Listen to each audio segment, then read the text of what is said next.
to maybe save the job of their coach, Watson Brown, who has been in turmoil all week. For Tennessee, it's a very emotional game. Tennessee knows that Vanderbilt plays them tough every year. In fact, the last 3 years, Vanderbilt has led Tennessee at halftime. Coach Majors has talked to his team this week about the emotion of the game and how his team has to be ready to go up against this fired-up Vanderbilt team today. And we have to win this ball game to go to the Sugar Bowl and win the championship. And Vanderbilt is a very tenacious competitor against us. Just look at the past few years. We've had to come from behind 3 straight years at halftime and won 3 very close ball games. Don't worry about how they played against Wake Forest or anybody else. It's a different ball game against us. Sidebar to today's game, the situation surrounding Watson Brown. There have been all kinds of rumors floating all week long about his future. Steve Phillips and Bill King, remember our video seat crew, they're on the field. Steve, what about Watson Brown? Is this his last game, do you think? Well, Bob, it very well may be. There have been reports all week long. Certainly there had been some unrest at Vanderbilt all season long as the Commodores have struggled. But after last week's 56-28 loss to Wake Forest, a loss no one expected, certainly by that score, there was much more unrest. A TV report in the week, a newspaper report this morning. It appears that this may well be Watson Brown's last game. All indications are this is his swan song. And if that's the case, Steve, I have to say it's very unfortunate because I don't think there's anybody out there alive who knows more about what it takes to win at Vanderbilt than Watson Brown. There's nobody that has poured more blood, sweat, and tears in this program, and I really think it's very unfortunate, but it does look like this is his last game. I guess we'll find out a little bit later on. Bob? Steve, Connor Holloway again with us today. Connor, just talking about the game a little bit. A lot of emotions, but basically it boils down to Tennessee's offense against a Vanderbilt defense that just hadn't been very good this year. Well, they really haven't, and I think Tennessee's offense has been simplified a little bit, and by doing that, they've gotten the ball into athletes' hands and let them run with it after they catch it.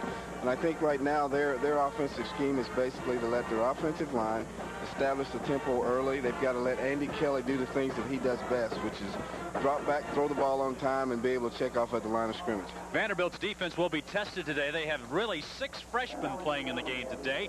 Tennessee's offense is experienced, and they got Andy Kelly pulling the trigger. We had a chance to talk with some of the Tennessee passing people, get their thoughts about the Tennessee attack that's really come alive in the last couple games. Tennessee's passing attack has come alive in the last 4 games, rewriting the school's record book while averaging almost 30 points per game. This offensive explosion comes after Tennessee's passing attack fizzled dramatically in that 9-6 loss to Alabama. After the loss to the Crimson Tide, Tennessee took a good hard look at the passing attack, and that look has paid off. I guess we're just opening it up and letting it fly more or less. We've kind of simplified things as far as our passing game goes, and I guess it's helped us a little bit. We've started throwing the ball more effectively, more yards, more touchdowns, and everything. It's just opened up. I guess simplifying it just a little bit helped broaden it in another sense. We know that the passing game is a very vital part of our offense because we have a great quarterback and 4 or 5 good receivers that we know we can get the job done, so we just felt that we needed to work on it more so we can get it done. The person that's benefited the most from the rejuvenated passing barrage is Carl Pickens. He caught a single-game school record 13 passes in the Notre Dame contest, and then last week against Kentucky, he caught 10 more passes. 3 of those went for touchdowns, also a school record.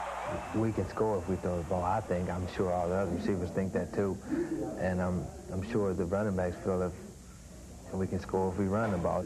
As a passing attack, I mean, you have to have a confidence you can burn anybody at any time, right? Right. We feel that we can, and I mean, you gotta think that, and you gotta know it by when you line up. You gotta think that he can't hold you or he can't cover you, and you gotta have that attitude, or else he's probably gonna do something to break you up or cause you to make a mistake.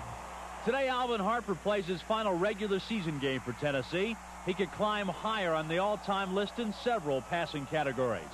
Carl Pickens now leads the SEC in receiving. He has 50 catches for the year and is only 8 away from tying the school's single-season receiving mark. Most of our guys were able to get open last week because there were one-on-one coverages and one-on-one tackles whenever they did catch the ball. And Carl and Alvin, all the guys did a great job of making their moves, getting open. And when those guys are on their game and doing the things that they do best against one-on-one coverage, then it's really hard to stop. On paper, Condors, it looks like Vanderbilt will have a hard time stopping Tennessee today. Well, a lot of people have tried different things. I think the approach that most of the teams have tried was rushing 3 guys and dropping back 8, playing zone coverage. I think Vanderbilt can do that today simply because it'll make the Tennessee team have to go 10 or 12 plays in a row without making a mistake. But if they decide to go man coverage, I think they're in for a long day. And another key aspect is the fact Vanderbilt's offense has been so successful. Maybe they'll keep the ball away from Tennessee today. Steve, I guess that's one of the keys, the Vanderbilt wishbone today. Can it be effective enough to beat Tennessee? Well, that's exactly right, Bob. Vanderbilt will want to keep the ball on the ground. The success they had, the one game they won this year against LSU, that wishbone ran to perfection. Of course, they lead the SEC in rushing and are ranked nationally, Bill. Well, if you match these two teams up on paper, Steve, obviously they don't match up very well. Tennessee a 28-point favorite. It seems kind of obvious they're the more talented team. I think the telling statistic in the game, though, will be time of possession. Vanderbilt must possess the ball for long periods of time on offense to keep that defense off the field because they're awfully young and awfully small to be playing a lot against this Tennessee big, huge offense. Now, you mentioned Tennessee probably is the more talented team, but this rivalry has a tradition of being very close, especially the past 3 years. Mike Heath takes a look at the rivalry. In 1987, Vanderbilt blew out to a 28-3 lead over heavily favored Tennessee before bowing 38-36. The following year, the teams were more evenly matched, but the Volunteers were able to sneak out of Vanderbilt Stadium a 14-7 winner in spite of the fact they trailed most of the game. Last season, with the Big Orange at 9-1 and the Commodores at 1-9, Vandy was shocking the college football world with a 10-3 third period lead. UT eventually won, but as usual, the Vols had to pull out all the stops. Against all odds, Vanderbilt traditionally plays Tennessee tough, and maybe it's because the game is so important to Commodore coach Watson Brown. I love playing them. As I said, I respect them and really look forward to playing these guys every year, and it means an awful lot to this football team, and that's absolutely it's on our mind. All that's on our mind is trying to knock these guys out of the Sugar Bowl, and that's much easier said than done because they want to go as bad as we'd like to knock them out. Even if Vanderbilt does have but one win and was blown out last week by Wake Forest, the Commodores will probably be ready for their biggest game of the year. Corey Harris takes that statement a step further. I'll say the chances of us not getting up are slim to none. We have everything to gain, nothing to lose. UT will have a lot of pressure on them because they are expected to beat us, but we will be ready to play. By now, you're probably saying, yeah, Vandy's been close, but they haven't won one from Tennessee recently. This is true, and Joe Walker keeps Vanderbilt's chances today in perspective. It's going to take the best game we ever played, and it's going to take them giving us a chance to win. Otherwise, they're just too good. But we can do it. We've been with them year after year. Every year I've been here, it's been a close game. So I think there's a chance we can pull it off. And they did indeed pull it off back against LSU. That day, they didn't lay the ball on the ground. The wishbone ran almost to perfection. If they do that today, we'll give them a chance. And it certainly would make for an exciting game against Tennessee, Bob. I think you're right, Steve. The Commodores are down on the end zone, the south end zone, ready to race onto the field. The Tennessee Volunteers haven't emerged yet. Vanderbilt, Bill King, I guess there's so many things must be going through the players' minds right now about what's their future, not only Watson Brown's future, but their own future. Yeah, it's tough to be able to gauge what exactly they're going to be thinking here, Bob, but I do think that they're going to obviously want to lay it all out on the line today against Tennessee, and probably a lot of gadget plays, trick plays, because absolutely nothing to play for except for pride here. They've only won under 5 years. Watson Brown, 10 games, 10-44. It's been very tough. These guys have a lot of pride, though. None of them want Watson to leave, so I think they're going to play very hard today. Again, though, Bob, they're outmanned, and that's the big problem. That is the big problem for the Vanderbilt Commodores. Tennessee, of course, always a very big game to play Vanderbilt. On Thursday, before the Vanderbilt game, every year they have a tradition on the practice field. All the seniors have what they call the last tackle. They get a shot at a Vanderbilt tackling dummy. Coach Majors introduces each one of them. That's Greg Amsler. Then they get a full-blown shot at the tackling dummy.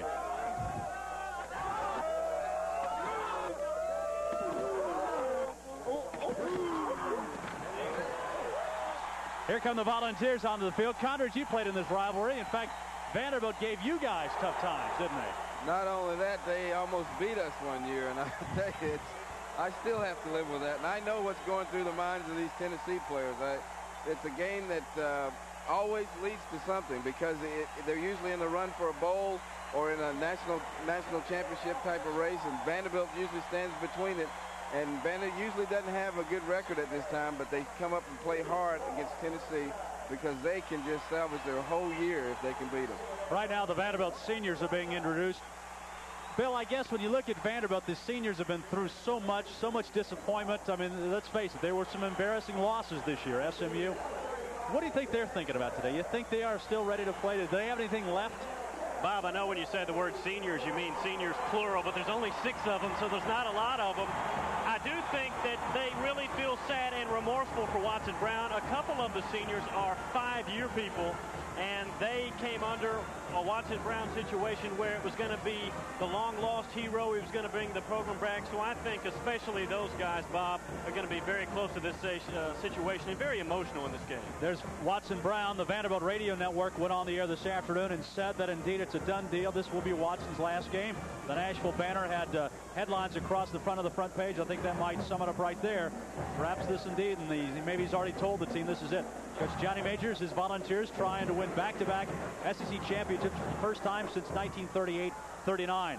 The weather conditions almost ideal. A slight breeze blowing, but the temperature in the mid-50s, about 56. A couple of clouds in the sky, not many. Coach, I don't think the wind will have much of a problem, much of a factor in today's game. No, I don't. It's really not blowing that hard, and it's swirling at best. I think with what Tennessee plans to do, it shouldn't affect them at all because I think they can line up and run the ball effectively, and I also think their short passing game will be effective today. Bill, what do you expect from Vanderbilt today? Can they blitz enough to keep Tennessee off balance? They haven't created many turnovers all year defensively, and that's been a problem. Well, they're going to have to hope that Tennessee's a little bit off today and has some turnovers. That's basically their hope in this contest. Vanderbilt, again, at times last week for a couple of quarters against Wake Forest, guys, had 8 freshmen in the game. And that's very difficult when you match up with people on Tennessee's offensive line like a Charles McRae, who's been around a long time, and Antone Davis, who's been around a while. A lot of experience up there. I'm not sure if they can blitz enough to get to Andy Kelly to disrupt him. And as Conridge was saying, if they get left alone man for man in the secondary, it's going to be a long day, too.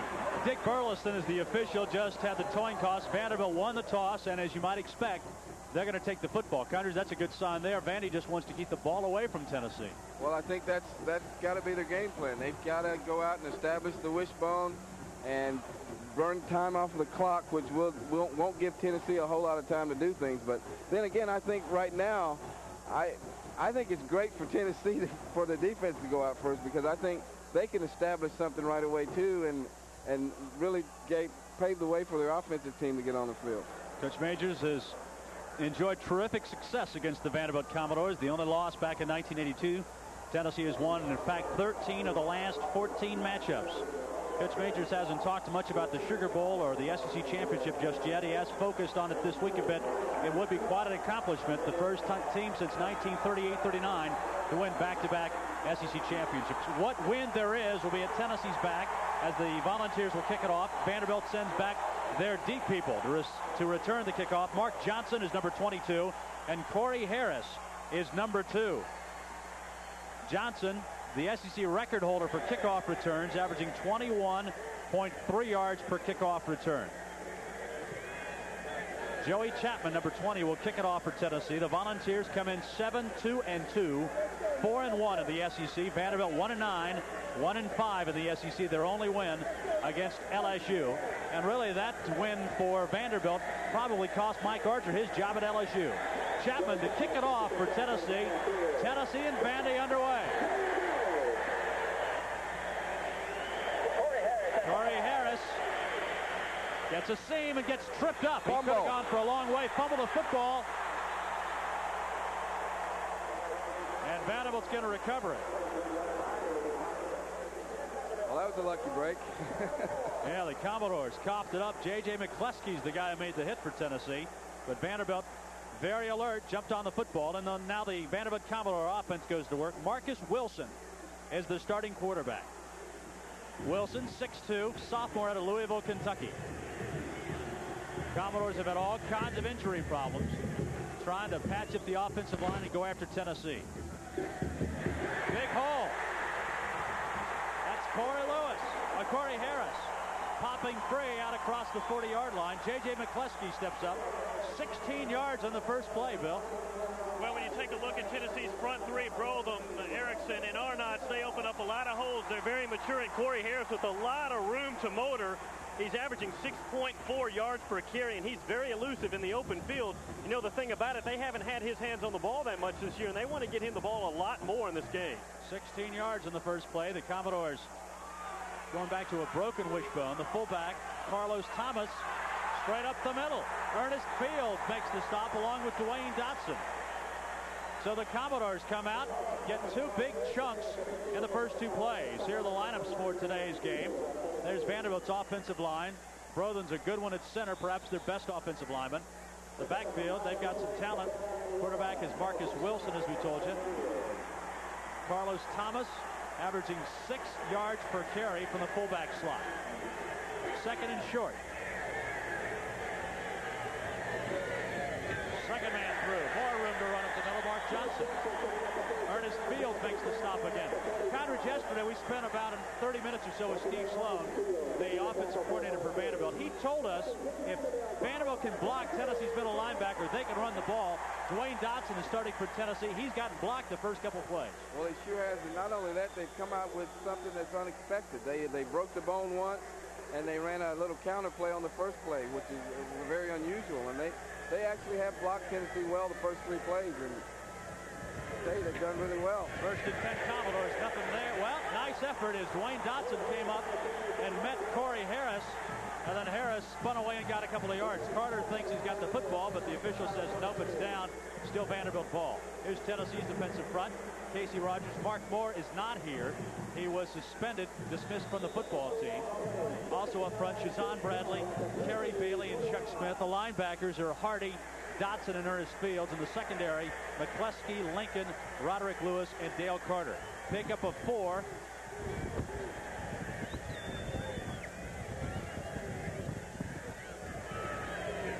Thomas up the middle. More room to run. Roderick Lewis and Dale Carter team up to stop Carlos Thomas. And the Commodores on the march. Bill, if there's any indication Vanderbilt might be flat, we haven't seen it. No, we haven't. And you got to remember, Kevin Brothen is a very good center. I would say he's better than Roger Schultz or Bob Meeks or anybody that Tennessee's seen this season. And look at that big hole. Carlos Thomas, 6.3 yards per carry. He's got over 600 for the year. Remember, he went for 171 against Kentucky. This guy can play. He's a good fullback. First and 10 Commodores.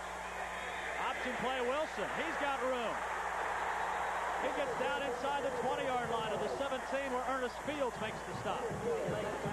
Wilson had been sharing the quarterbacking duty with Mike Haley. Haley was hurt last week against Wake Forest. He broke a bone in his foot, and Wilson is their running quarterback, Condredge. Well, he is, and I tell you what they've done. They're emotionally high, like you mentioned before, and they are just coming out and basically blocking the middle linebacker like we talked about before. And it might take the Tennessee defense a little time to adjust to what they're doing because they're doing a little bit different scheme than they thought. Thomas up the middle. Might have the first down. Short yardage. Dwayne Dotson makes the stop. Kerry Bailey also number 53 at the bottom of the sack. Sean Walker is Tennessee's starting middle linebacker, but he has been nursing some bumps and bruises. Not in there. Dotson gets the start in the middle, 33. Bill, I think the key thing for Dotson, he hasn't played against the Wishbone team, didn't play much against Colorado.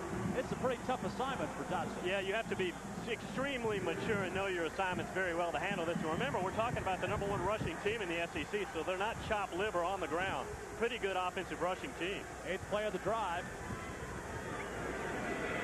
Wilson, not there this time. Slammed down by Darrell Hardy.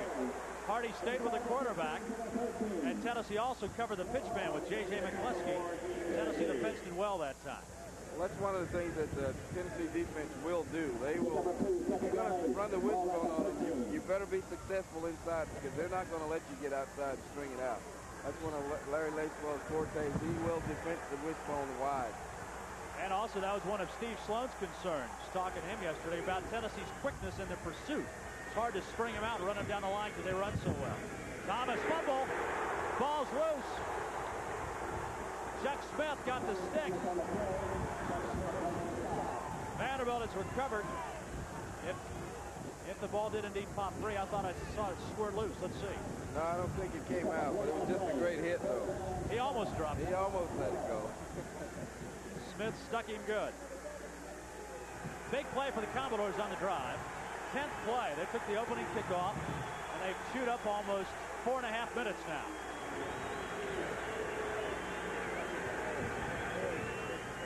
Wilson's going to put it in the air for the first time. He's got his man. Out of bounds, Derek Gregg. Depends on the spot. Close to a first down. Jeremy Lincoln ran him out of bounds, but Derek Gregg, Jr. from Huntsville, Alabama, makes the first reception for the Commodores. I think he got it by the length of the football. Marcus throws for the first time and finds the young man out of Huntsville, Alabama. Their main man, as far as receivers are concerned, is Clarence Sevilla, number 17. But Derek Gregg has had several good games this year, and he can hang on to the ball. First down. It wasn't a pretty pass, but very effective. First and goal at the 5. Pitch back. Harris. Touchdown, Vanderbilt.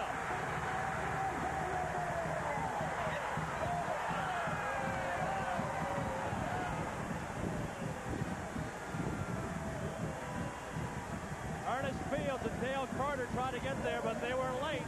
And the Commodores take the opening kickoff and march it right down the field. 6-0 Vanderbilt. And now the Commodores on to attempt the extra point. The kick is up. Jeff Owen boots it through, and Vanderbilt leads Tennessee 7-0 with 10:27 to go in the first quarter. Bill, I guess if you wanted to write a script from a Vanderbilt standpoint, they follow the script. Keep the ball for 4 minutes, 33 seconds. You get 7 points on the board. Vanderbilt definitely not down. According to this, look at this great move. Dale Carter can't hang on to him. And Corey Harris has gained some weight, probably weighing about 200 now. Just uses that strength to get in the end zone. Again, Corey is by far Vanderbilt's most elusive player in the open field. No matter when he gets the ball, whether it be receiving or running out of the wishbone, he is the best guy they have, and he shows why just there. You know, yesterday when we were talking with Coach Sloan, Corey walked into the room, and Sloan jumped a little bit. I didn't think then what the problem was. They turned around, and Corey was carrying a big boa constrictor with him, walking around. I tell you what, Sloan and I were we're scrambling over each other trying to get out the window. Well, there's the scoring drive. 11 plays, 76 yards, used up 4 minutes and 33 seconds, and Harris gets the touchdown on the 5-yard run. 1 pass on the drive, 10 on the ground. So Tennessee, as it has done the last several weeks, will have to fight from behind one more time. Carter, that has been a key. Last week, Tennessee fell behind to Kentucky 14-0 before they came back. They were behind to Notre Dame. They've been behind Ole Miss. Everybody.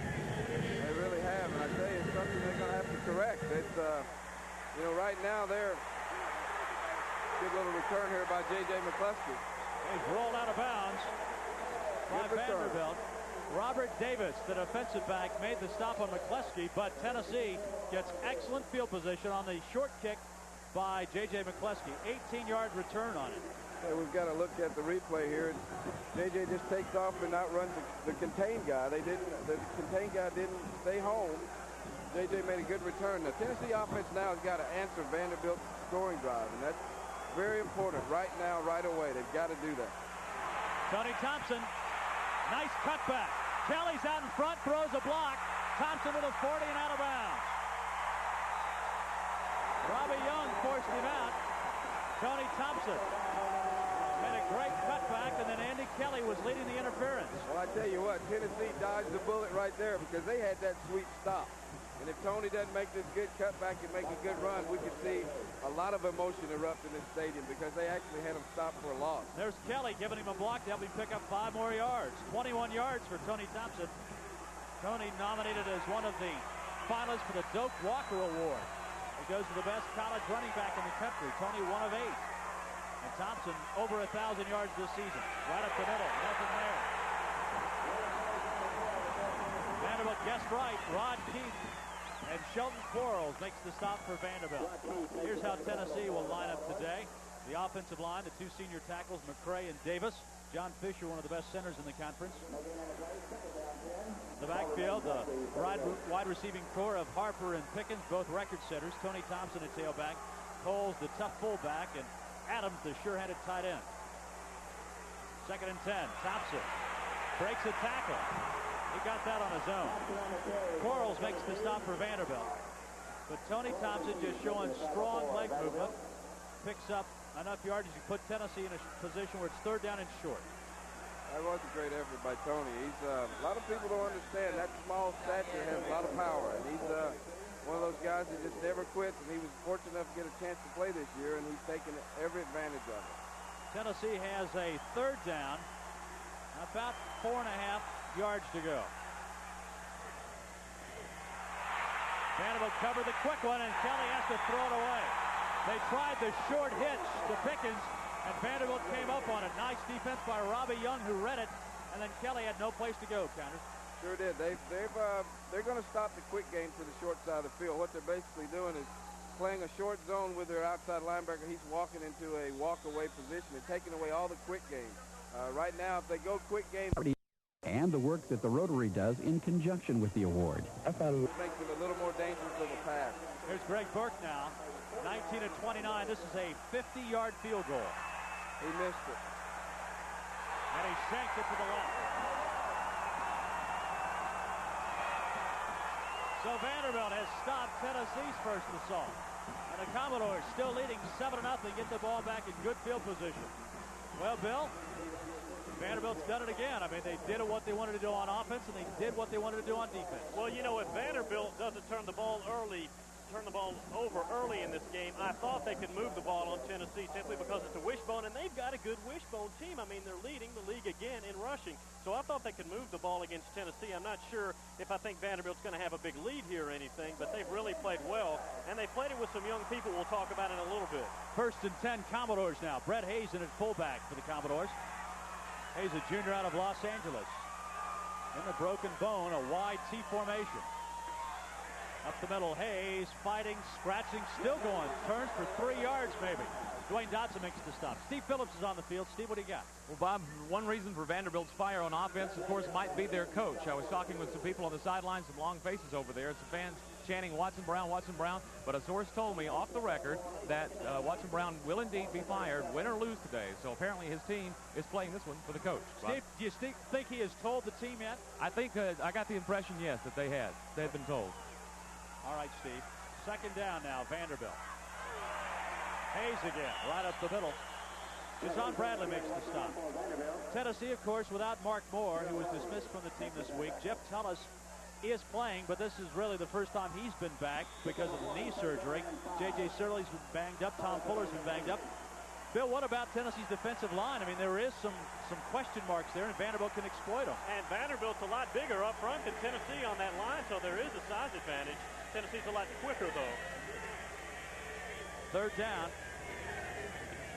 Wilson. Tennessee stuffs it that time. Casey Rogers comes up. Also, Jeremy Lincoln was there. And Darrell Hardy is the guy who got the penetration. Casey Rogers, the junior out of Humboldt, Tennessee, makes the stop. His 3rd stop this year for minus yardage. So Tennessee has stopped it. And the Commodores will have to punt. Dwayne Dotson has really got a little more control right now. He's not overrunning that option, and he's staying home a little more. David Lawrence punts the ball. Probably a pretty good thing. Dale Carter comes up, makes the catch, and is stopped right away at the 35.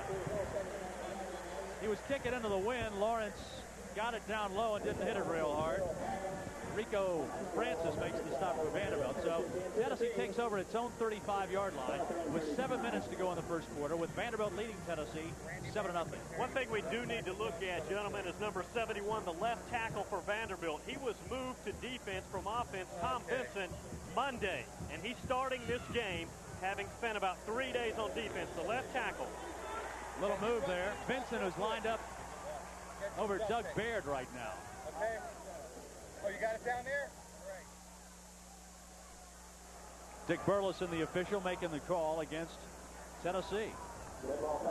Had a little movement by the left guard. There are the defensive lineups for the Commodores, Keith and Jewell. And the linebackers, Shelton Quarles, a freshman who's been outstanding for the Commodores. Kelly lets her fly. He's got his man. Harper one-on-one. Gets away from the first wave and is knocked down short of the first down. Like I said there, Bob, if they're going to go short game, they've got to go to the field. They're covering the short side of the field short game-wise.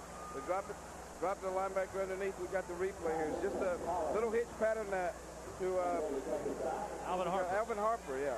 And I tell you, when he makes people miss. So if you get him out in the open space, being the athlete that he is, he can make you miss the ball. Second down. Uh-oh, we got a touchdown. And he missed. Kyle Pickens. One-handed deflection, and he kept his concentration and made the catch. What a grab by Pickens. He leads the conference in receiving. I'm not sure he's made a better one than that. Aaron Smith was there, but the old hitch and go at Pickens almost burned him. We got a little hitch and go here, and that's great concentration right there, folks. And that's what happens when you gamble on the short game, the short side of the field. If you don't have help on the hop, you're gonna be in trouble. Here's the option to Tony Thompson. Gets a great block in the corner. Thompson down on the sideline, knocked out of bounds inside the 10. Vincent Moore. That was a great block by Vincent Moore. If we do a replay on this, number one, Vincent Moore is the reason that play worked. I mean, he stuck with his guy downfield, and here he comes. Watch this block right here, folks. That's a great job by a wide receiver. They're not known for the blocking skills, but Vincent did a great job right there. He blocked Steve Meads. And Steve Meads is about 6'2", 205, so Vincent was giving up a little size but stuck it in there. That's a raw for us short guys. That's right. There you go. Tennessee trying to tie it up. 6:20 to go in the first quarter. Kelly in the end zone. Pickens had it, couldn't hold on. Robbie Young was there. I think the linebacker, Quarles, 31, got his hands on it. Might have tipped it. Condors, it seems like Tennessee has found something. They're isolated. The replay right here, number 9 actually hit it. That was Robbie Young. What they're playing is a rolled-up zone to the short side of the field. They did that last time. The corner comes up and the safety's on top. Kelly on the option. This might be a touchdown. Thompson to the 5. Thompson breaks a tackle and scores. Tony Thompson was stopped at the 5 and got into the end zone. Tennessee to within a point. Vanderbilt still leads 7-6, but Thompson on a great run gets Tennessee on the scoreboard, his 13th touchdown of the year. Well-executed play, and I tell you, Andy Kelly does a great job on this, coming down on the option and taking the option out a little longer than he normally does. He stretched it out, made the defense come to him, made the pitch to Tony Thompson, and the rest of that the little man did on his own. Greg Burke to try and tie it up.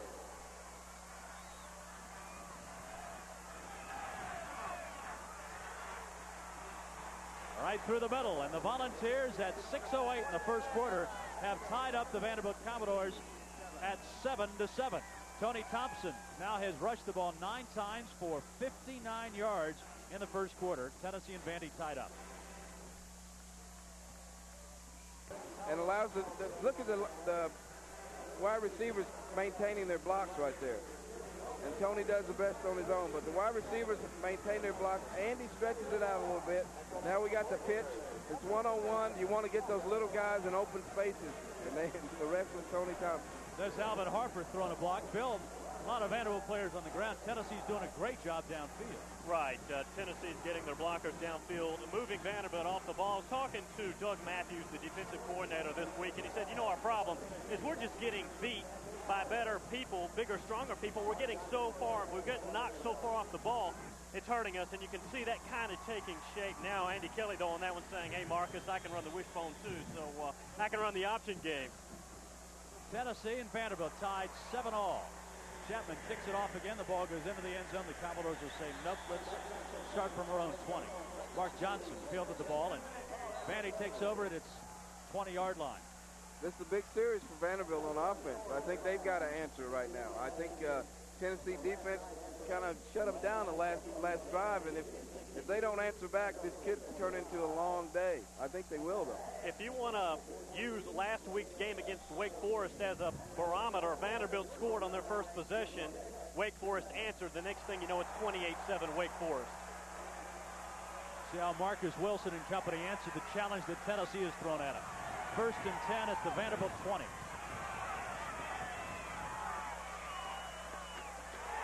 And a big stick. Wilson keeps it though. Thomas took a licking. Wilson hung on to the ball, and Jeremy Lincoln comes up to stop him. Well, I tell you, the Tennessee defense dodged the bullet that time. If he pitches that ball, it's a long touchdown, folks. Did you see that? Remind you of Eric Bieniemy to Pritchard in that first game against Colorado. It sure does. That was an opportunity that Vanderbilt missed out on right there. Now, this is the first team backfield again for Vanderbilt. They used this group right here, the fullback and the 2 tailbacks in that first series when they were so successful. That's Harris, Thomas, and Carter. No, check that.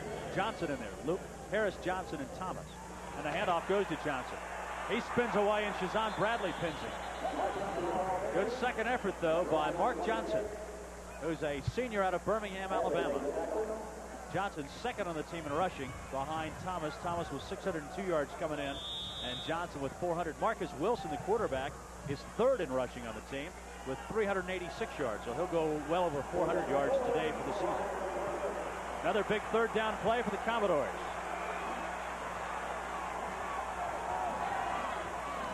Lewis, Wilson, he's got lots of room. Wilson to midfield and still on his feet, finally dragged down inside the Tennessee 40-yard line. Dale Carter got him. Bill, there was a busted assignment someplace because Wilson popped wide open. Normally when it's 3rd and 5 or less, as is the case, they'll just run the option on the corner, and Marcus many times will keep it. And look at that, nobody near him. Roderick Lewis, the first guy to get to him, and then Dale Carter finishes him off. You have to remember this backfield that Vanderbilt has here, every run of those running backs, the 3 that are in the game, lead the SEC in yardage per carry.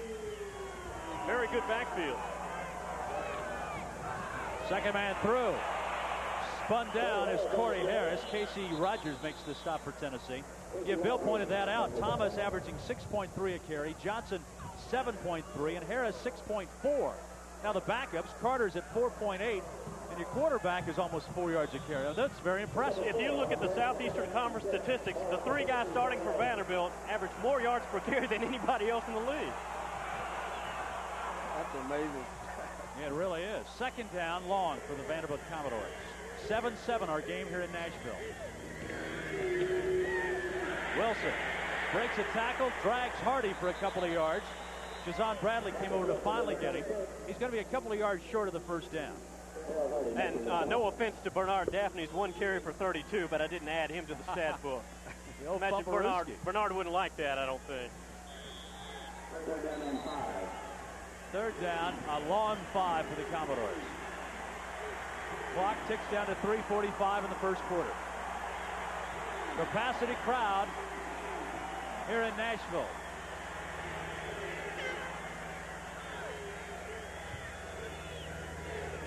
Thomas, big hole at the 30. Breaks a tackle, carry of Jeremy Lincoln to the 13-yard line. Carlos Thomas straight up the middle, and the Commodores have it inside the 15. Conrad's the last 3 weeks, teams have been able to run the ball right up the middle against Tennessee. Why? Well, I think it all started at the Temple game when their quarterback used to drop back, and we have a replay here. That's just a case of nice steal by Kevin Broven and Arnott. I think that time was just execution by Vanderbilt. Execution by Vanderbilt and a little overrun by a middle linebacker. Up the middle. Mark Johnson makes the stop. Terry Bailey makes the stop for the Tennessee Volunteers. Sloan was telling us yesterday he thinks the key to the game is how Bailey, Shazan Bradley, and Dwayne Dotson handle the Vanderbilt wishbone. Basically, Connors, it's a finesse offense. Doesn't take a lot of strength. Well, the defense in it takes a lot of concentration and a lot of. You can't overrun the play. If you overrun that first option, you're sunk because then they switch block you. And I think right now they're just having a little trouble reading where Vanderbilt's doing a great job of executing. They're having trouble reading who has the ball. Thomas gets inside the 10, then he's shoved back. Chuck Smith is the guy who was leading the charge along with Dwayne Dotson and Dale Carter. So far, Vanderbilt's offense has dictated the the tempo of the game. Tennessee got the quick touchdown with a couple of big plays. We are 7-7, but Vanderbilt's offense has executed it as advertised. Third down, 5 yards to go inside the Tennessee 10-yard line. Watch number 17, Clarence Civilian, man-on-man with Jeremy Lincoln.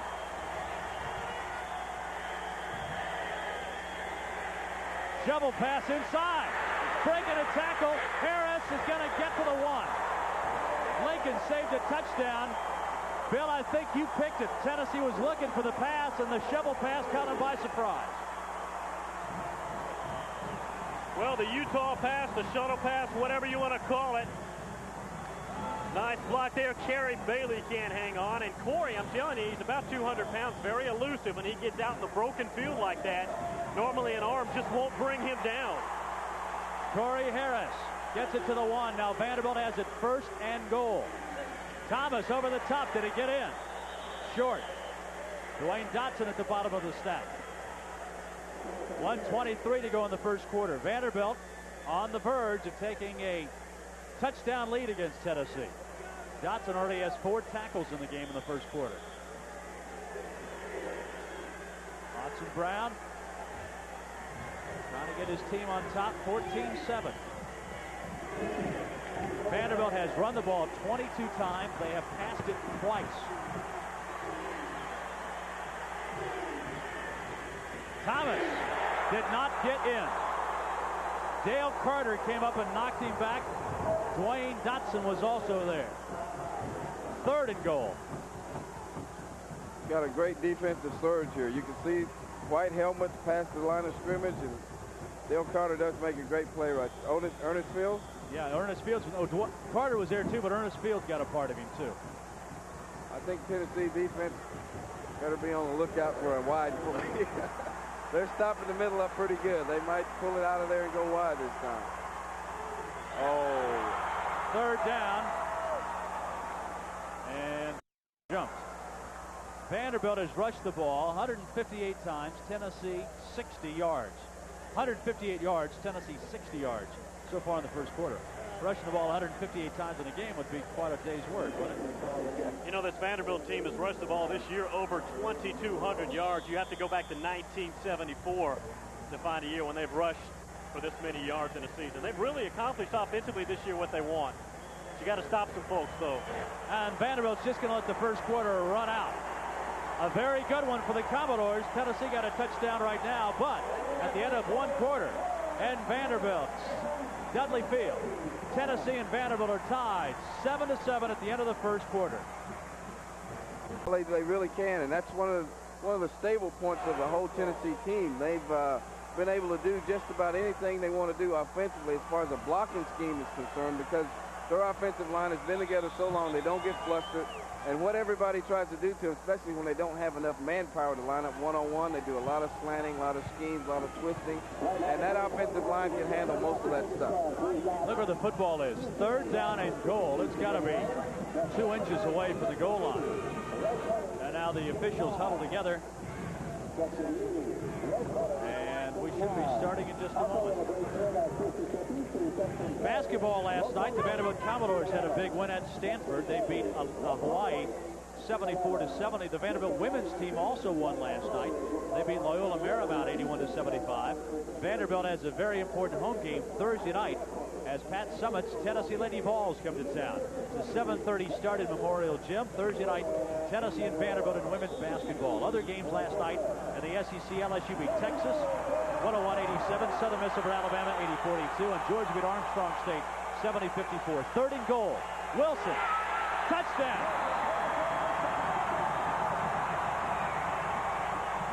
Vanderbilt takes the lead 13-7.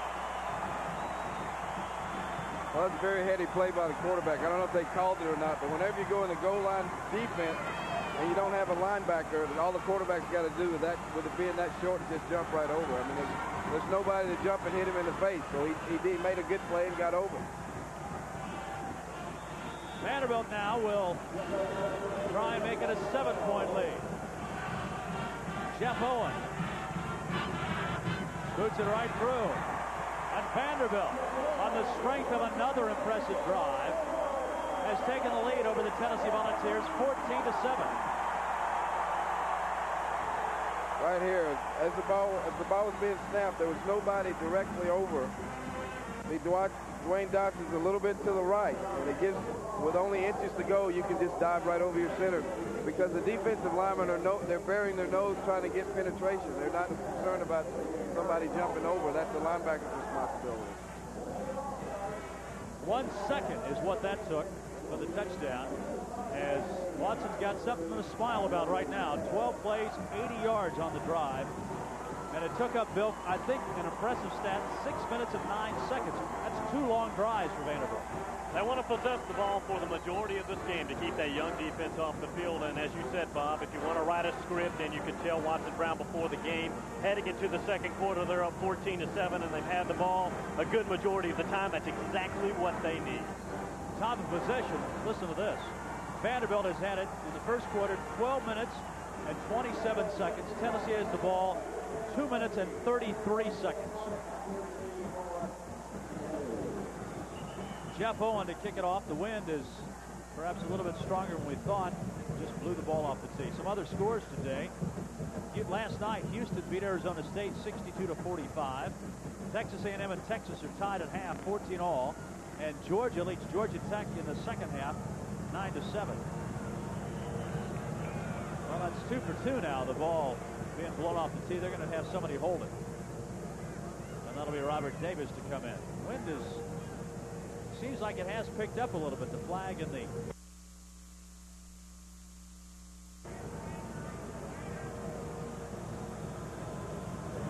now Owen's going to position the ball. Wind's blowing a little stronger than it did when we started the football game.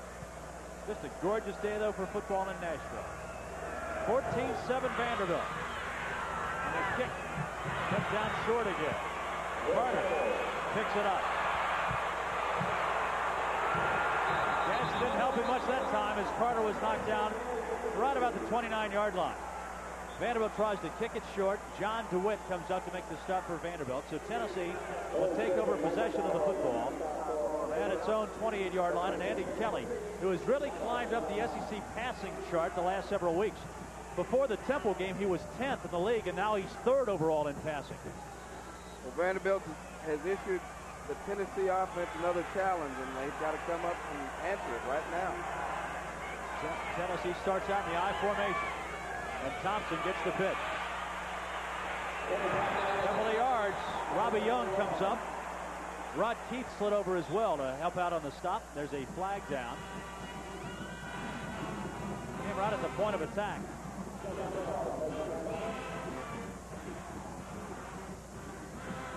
Talking about the freshman playing for Vanderbilt, Robert Davis in the secondary is a freshman. Dick Burleson, the official, says it's a personal foul. Vanderbilt right at the spot where the tackle was made, and Watson Brown is talking to the officials over there. Well, if you'll watch the end of the replay, we've got, I'll tell you what happens. Right at the end of the play, a Vanderbilt player hits one of the Tennessee offensive linemen, not here, but right here. Watch this. Bam. Yep. Hits Tom Myslinski. That's the 15-yard penalty. So Tennessee now will have the ball at its own 45-yard line. Georgia Tech now leading Georgia. Tony Thompson darts out to midfield. Rod Keith again makes the stop for the Commodores. And they're continuing to substitute Briley at those tackle spots on defense. Now they have Rob Jewell in and Tom Robleski. So they started with the transplanted Tom Benson and Mike Gandolfo, who's a 228-pound tackler. Now a couple of bigger kids as a tandem. Jewell about 275, Robleski about 260. Second down. Kelly going to air it out, and he had, Pickens almost made another great catch. He just accelerated. The ball looked clearly overthrown when Kelly let it go, and Pickens almost made a spectacular catch. I tell you what else happened on that play, too. Anthony Morgan ran underneath, and Pickens almost makes a great catch here. He actually got to it takes a great athlete to even get to Well, that. I tell you what, I didn't think he's even going to get there. I know, but Anthony Morgan came underneath the coverage that time, and he was wide open. You might see that play again, folks. Tennessee's hit 39% of its third down conversions. They have one right here. Kelly, quick out. Overshot. Try to hit Pickens. Boy, Robert Davis defending. Yeah, Robert Davis made a break on that one. It was good that Andy Kelly underthrew him a little bit. Tennessee tried to loosen him up a little bit. Their cornerbacks are playing tight. He tried to loosen him up last time. It just missed Pickens. This time he misfires on third down, and Tennessee's Joy Chapman back in the punt. Vanderbilt leads Tennessee 14-7. Against the wind. Driving kick. Derek Payne makes the punt return for the Vanderbilt Commodores, and Bradley downfield to make the stop for Tennessee. Punt went 40 yards and a 4-yard return, so Vanderbilt's offense backed up again, but they moved the ball on Tennessee. Well, the Vanderbilt defense answered the challenge right there, and now it's time for the Tennessee defense to do the same. We'll wait and see what happens. Vanderbilt's really playing emotional, as you said before at the beginning. They are a very emotional team right now, and you never know how long that'll last, but I tell you what, the longer it lasts, the athletic ability takes over pretty soon, and then we'll see what happens. But they're the SEC standings. Florida, of course, cannot win the title because they're on probation, but the Gators play Florida State tonight. They are satisfied that they have the best record in the league, although they wish they could play. And then the rest, Auburn and Tennessee, if those teams win today, they would tie for the conference championship. Auburn's 4th straight title. Ole Miss and Alabama still have a shot, but they got to get a lot of help. Got to get some help from Vanderbilt, and then Alabama's got to beat Auburn. I was looking it up. You've got to go back to 1953 to find a Southeastern Conference champion with a loss and a win, or a loss and a tie. Yeah. That was Alabama, right? Yeah, Alabama in 53, and Georgia in 42 had a loss and a tie. 1st and 10 Commodores. Their offense has been dynamite so far. Second man through, Derek Payne, stopped by Corey Bailey. And again, this is that second team backfield. Hasn't been as successful as the one with Mark Johnson, Corey Harris, and Carlos Thomas. Terry Bailey on the stop, the junior from Morgantown. He has really been the surprise of that defensive front. When Mark Moore had some injuries, Tom Fuller had some injuries, Bailey has just been playing steady every single week. Tom Fuller is now in there at right defensive tackle for Tennessee. Second down. Wilson breaks a tackle. Wilson dragged down from behind, fumbles the football. Mims dragged him down. They're going to say he was down, though. Chris Mims caught Wilson from behind, and when he hit the ground, the ball popped free. But it will be 3rd down for Vanderbilt. Well, I'll tell you what Coach Watson Brown is doing right now, and well, he's going to take a replay and see if he was actually down. I think he was. Yes, he was. Yeah, he was down.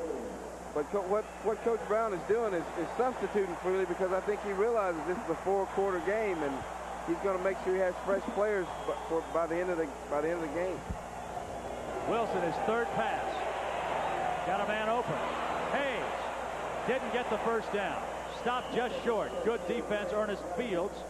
That's going to be close. I don't think he got it. I think you're right. I think you missed it by the length of a football there. If he's on the line, it's a little bit further. Yep. He had to get across the line. Vanderbilt fans don't like the spot. Good eagle eye there, Bob. Thank you very much. All Those right. carrots I've been eating. You know, if this ball was around the 40 and you were in this situation, looking at the whole deal with Watson not coming back, it wouldn't surprise me to see him go for it, but it's just back way too far up. Well David Lawrence, 3rd in the conference in punting now, has the win at his back. And doesn't hit it well. Kicks it away from Carter. Gets a great roll, though.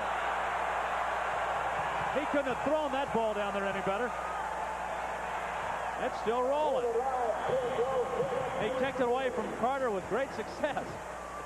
Let's go to Steve Phillips on the sideline. Steve? Well, Bob, that punt may be indicative of how things have been going for Vanderbilt. I was over on the sidelines after that last series where they stopped the Volunteers, and Mike Gandolfo, the outspoken member of the defense over there, said, sure, we believed we could do this. You got to believe, baby. You got to believe. And so far, they're making believers out of about 40,000 or so. Yeah, so far, Vanderbilt has looked terrific. The punt went 58 yards. What, about 10 yards in the air and about the rest of it on the ground, 48 on the ground. But you don't get style points in this game, do you? You know, it all counts. Tennessee backed up again. Right up the middle, Tony Thompson somersaulted down across the 20. Tom Vincent, Bill, the guy you've been telling us about, made the stop. Tell us the story now. He made the adjustment this week, right? Right, he made the adjustment this week. Now, he started as a true freshman last year off on defense. He didn't get to play a lot, but he played some. But this Monday, Doug Matthews talked to Watson Brown in the team meetings and said, I need him because he's 280 pounds, 6'6", and he can move. Had to stop there. Thompson again. Great block up the middle. John Fisher threw the block, and that sprang Tony Thompson into the secondary where Robbie Young makes the stop. And that might have been a touchdown-saving stop by Robbie Young. Well, I tell you, got a reason here. Our offensive line just does a great job, like I said before. They're a veteran group, and there's not going to be too much up there they're not familiar with, and even if they are, they can adjust. Tony Thompson, over 1,000 yards, has a 1st and 10, gets a block from Amsler, and gets up close to the 40-yard line. Gary Rogers makes the stop for Vanderbilt.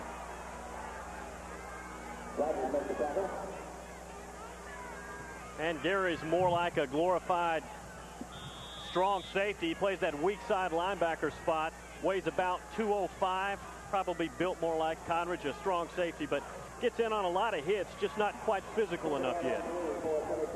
Thompson, the leading rusher in the Southeastern Conference. Andy Kelly, 3rd in the league in passing. 2nd down. Play action, bang! Incomplete pass. Amsler was racked up by Robbie Young. Bill, talk about Doug Matthews a little bit. He knows the Tennessee offense. He coached the Tennessee offense. He has to have a bit of advantage because he knows tendencies. Right. He said to me earlier this week, he said, Bill, there's nothing that Tennessee's going to do that I haven't seen, and I probably know what they're going to do in most situations. But again, you've got to have the people who can line up and make the plays. It really doesn't matter. And he said, I've got to find a way to get some bodies in front of this big offensive line. That's my biggest problem. 3rd down. Thompson gets a 1st down and more. It's a foot race. Thompson knocked out of bounds inside the 30-yard line. Aaron Smith makes the stop along with Robert Davis, but Tony Thompson scampered down the left sideline, and Tennessee's got a 1st down deep in Vandy territory.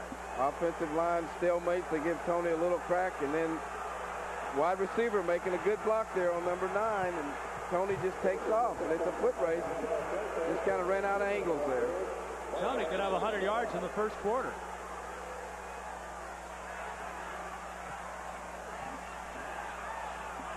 Tony Thompson. He's got 118 yards already today. 10 carries, 118. And he's going for more. Cuts back, dragged down from behind. Inside the 25-yard line. Gerald Collins and also Lewis Woolbridge makes the stop. Well, his record for this year in the Southeastern Conference is that 248 against Mississippi State. So he's almost halfway there. You know, I was looking over the stats. The best rushing performance this year in the SEC was Tony Thompson. The best passing performance, Andy Kelly, 399, Notre Dame. The best receiving performance, Carl Pickens. All over the stat books, Tennessee offense. Yeah, Pickens has 4 of the top 5 receiving days. So he's having a banner year. Greg Amsler to the 20-yard line. Gary Rogers again on the stop. And Mike Gandolfo. You know what was surprising, though? The longest kick was Greg Burke's 51-yarder against Alabama. The longest field goal this year.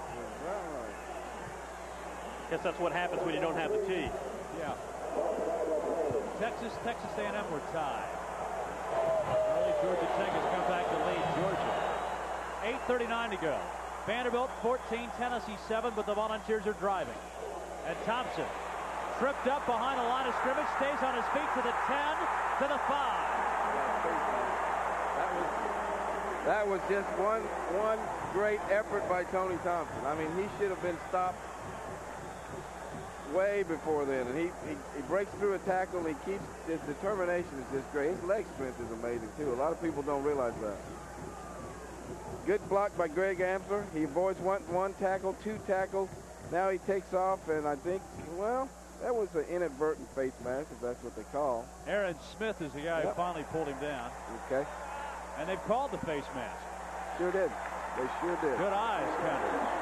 You know, Conrad, there's something to be said for being a short running back. When you're 5'6", 5'7", Mark Johnson's the same way for Vanderbilt. It's very difficult with that low center of gravity for these big defensive players to get their hands on a guy like that. It's an advantage, not a disadvantage. It's definitely an advantage, especially if you're stronger, because these guys, they get in contact with a big offensive lineman, and you can run right. They can't see you sometimes. You can get right by them before they can see you, and most of these little guys are so strong they don't come down with an arm tackle. Thompson now 12 rushes for 134 yards in the game. Thompson has left the game, by the way. And their bench down below is blocked from our view. Looked like Tavio Henson just came in for. I see him right away. He just wants to get water. I think he's okay. He needed a blow. I think he's been worked a little bit today there, Bob. There were some great games in this series. One of those, 1982, Tennessee against the Vanderbilt Commodores here in Nashville.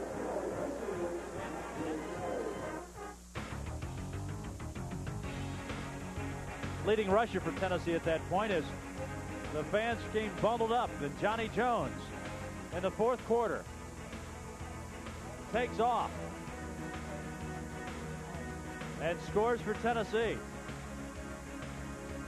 But the Commodores came back on the strength of the throwing of Kurt Page in that game.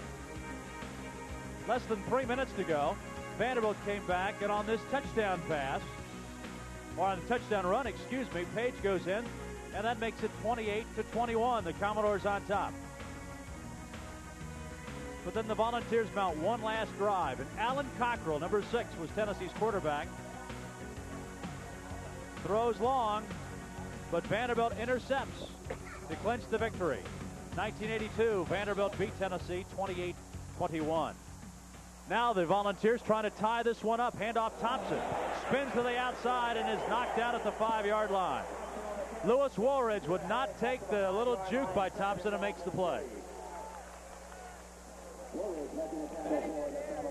Well, Lewis has had some shoulder problems, missed a couple of games this year with a dislocated shoulder. It's nice to see him back.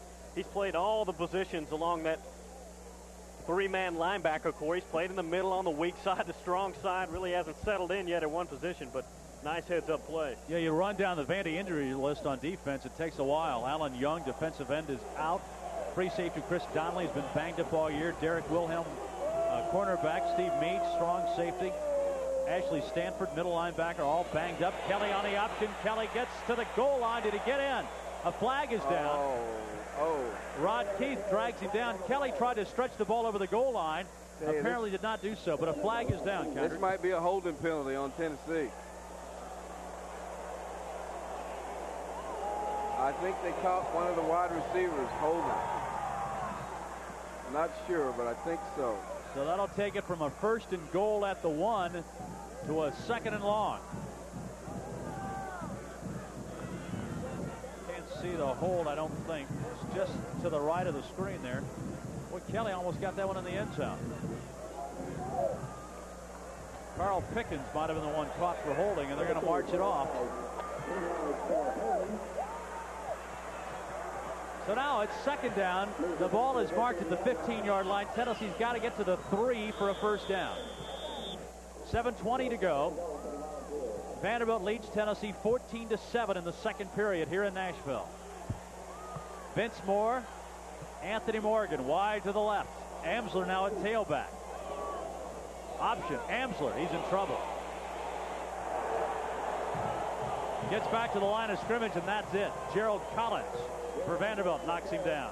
Well, that was a case of Andy not going far enough on the option. If he goes down and challenges the end, you got a pretty good play. But Kelly's not an option quarterback. He's not an option quarterback, and they probably instructed him, don't get hit in the mouth, Andy. So he's making sure that doesn't happen. I think that Vandy would much rather have Andy Kelly running the option than throwing to Carl Pickens or Alvin Harper. 3rd down. Tennessee's got to get to the 3. They're at the 15. Harper's open over the middle, and the ball is deflected, but it's still caught for a touchdown. Alvin Harper on the reception. Gerald Collins got a hand on it, but Harper keeps his concentration and scores. And Gerald Collins is beside himself. He went down on his knees because he had just a tip there, Conrad. Not quite enough. He sure did. And I tell you, this is a case of two great plays. Andy Kelly reads the blitz. He pointed the blitz out. He read the blitz. He had to throw a little bit off balance. He didn't really get it as far as he'd like. But Vanderbilt, hey, he made a great play. He just tipped it, didn't get it knocked down. Greg Burke boots it through, and Tennessee has tied the game with 6:24 to go in the second quarter. Two great concentrations, the one catch by Pickens and that one by Harper. Sure was. There we go. Hey, if he had to do that over again, I think he'd just try to knock the ball down. Oh, yeah, we got a lot of sugar on the field there. How you like that? Well, he caught it in the right spot, right in front of the Tennessee cheering section.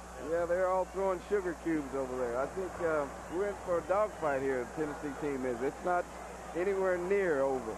Gerald would like to have this one back. Looking at that last one, he had his hands on the ball. He could have probably knocked that down a little bit better, but can't take it back. Alvin Harper now breaks the single-season TD reception record and ties for the career mark with Tim McGee. That's his 16th career reception for a touchdown. That play right there was probably Andy Kelly at his best. I mean, he recognized the defense, he made the proper read. The receivers and the quarterback were on the same page, and the result was a touchdown. The thing is, Harper was open right off the ball, and Andy saw him but couldn't get the ball to him, and he double clutched it. Well, yeah, if you don't get to him quick, you got to throw it over a guy. And he almost was a little bit short with that one, but it worked out well. Here's the kick. The short kickoff again. And Vanderbilt will have great field position at the 40-yard line. Ford makes the reception or the kickoff return for the Vanderbilt Commodores. And there's the scoring drive for Tennessee. Another long drive, 10 plays, 82 yards. Kevin Ford returned the kickoff. Harper gets the touchdown, 14 yards. Shazon Bradley makes the stop with Ford for Tennessee. And Vanderbilt's got great field position one more time at the 40-yard line. Vanderbilt's got its starting backfield back in there now. And Thomas goes to work, and he has stood up. What a collision between Dotson at 6'2", 251, and Thomas at 5'10", 217. That was a form tackle, folks. That's what you like to keep. Head up, good leg drive. Two good athletes, head-to-head, stalemate. And that's what they want to see. They want to see those linebackers meet them flush up in the hole with a good physical tackling. That's one of the few ones we've seen so far. Dotson also a great fullback. Tommy West, the Tennessee running back coach, is chomping to try and get Dotson over there next year. Well, he's playing a fullback. That's not going to happen. Wilson cuts it back.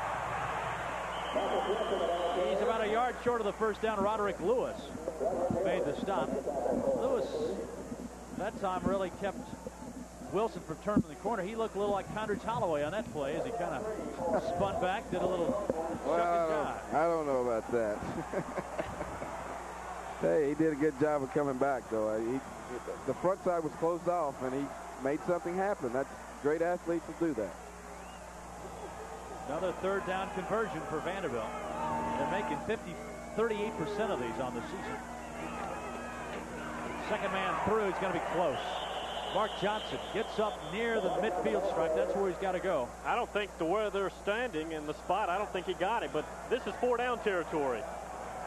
I don't think it's a first down. No, it's not. I think they might go for this one. I don't see any reason why you shouldn't go for this. 4:42 to go in the second quarter. Tennessee 14, Vanderbilt 14, and Vandy wants to talk about, Coach, what do we do right here? The way Vanderbilt's been moving the ball, I think you go for it. Oh, easily. 1-9. Your coaches last year, it looks like nothing to lose and everything to gain here. I say you go for it. I don't even think it's a question, Conrad. No, I don't either. I think as far as Coach Brown is concerned, he's got to go out fighting, and that's a good sign of fighting and trying to win and do the best you can. I really can't see where they would. The reason for the timeout is probably to make sure that everybody's on the same page. You don't do anything real hastily with a young team. So I think the timeout was a good call, but I definitely think they're going to go for it. You know, Wilson, I think right there was asking for a measurement, and Burleson, the referee, said, no, it's short. We're not going to measure it. And So that's the way it'll be. It'll be 4th down and short. There's Tennessee, how they got a position to be within 1 win of the Sugar Bowl. The opening tie with Colorado, then the big wins against Pacific and Mississippi State, the disappointing tie with Auburn. They came right back and crushed Florida, the only loss for the Gators. And then you scored 45 points against Florida, can muster only 2 field goals against Alabama and get beat. And then the last 4 against Temple, Notre Dame, Mississippi, and Kentucky.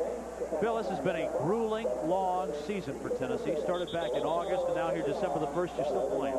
You know, I was looking at that list there. It looked like 20 opponents. You know, how many teams do they play? But playing 12 games is very, very difficult. 13 games, I guess, after it's all over with. That's a long season. I was counting you start the first week in August and finish up perhaps January 1st if they go to the Sugar Bowl. I think you earn your scholarship in a year like that. And 3 open dates in there. You got, yeah, the 3 open dates rated. Yeah. 4th down. Whoa, they don't have anybody to the center. You might get a quarterback sneak here. Thomas gets a first down. Carlos Thomas right over the top. Ernest Fields makes the stop, but Vandy's first big gamble of the day pays off. And the Commodores have the ball 1st and 10 at the Tennessee 49-yard line. Well, Watson feels like they can get a foot or a yard anytime they need to, anywhere on the field. They're at midfield. Bad thing about that, if it doesn't work, that could be the telling point in the game where it caves in. But for Vanderbilt fans, it worked. Sigh of relief. Vandy's still digging hard right now. 1st and 10. Wilson. He's got doesn't have another first down. He's about a yard short. Wilson is pinned by Dale Carter and also Jeremy Lincoln. Boy, Wilson's showing good quickness today. He's showing good quickness, and he's showing that he really is comfortable with the wishbone. He's making great reads with the first guy and pulling the ball out, and then he's just basically running the wishbone very well right now. 3rd down, about 2 yards, 2nd down, excuse me, and about 2 yards to go for Vanderbilt. They're in Tennessee territory and a tie game, 14-all. Corey Harris. Terry Bailey makes the stop. They'll line it up and see if it's a first down. Let's go down to Steve Phillips now. Steve? The call on 4th down shouldn't surprise anyone, Bob. Coach Watson Brown, of course, knows his best chance to win is to keep the football, number 1. Number 2, he talked all week about how Vanderbilt had nothing to lose. They wanted to let their hair down, have some fun, and play football. They won't be going to a bowl game. They can't have a winning season. So this is it for them, and they're going to put it all on the line. You can expect more calls like that as the game goes on. First down for Vanderbilt on the last run by Harris. As the Commodores on the move again. 3:15 to go in the 2nd quarter.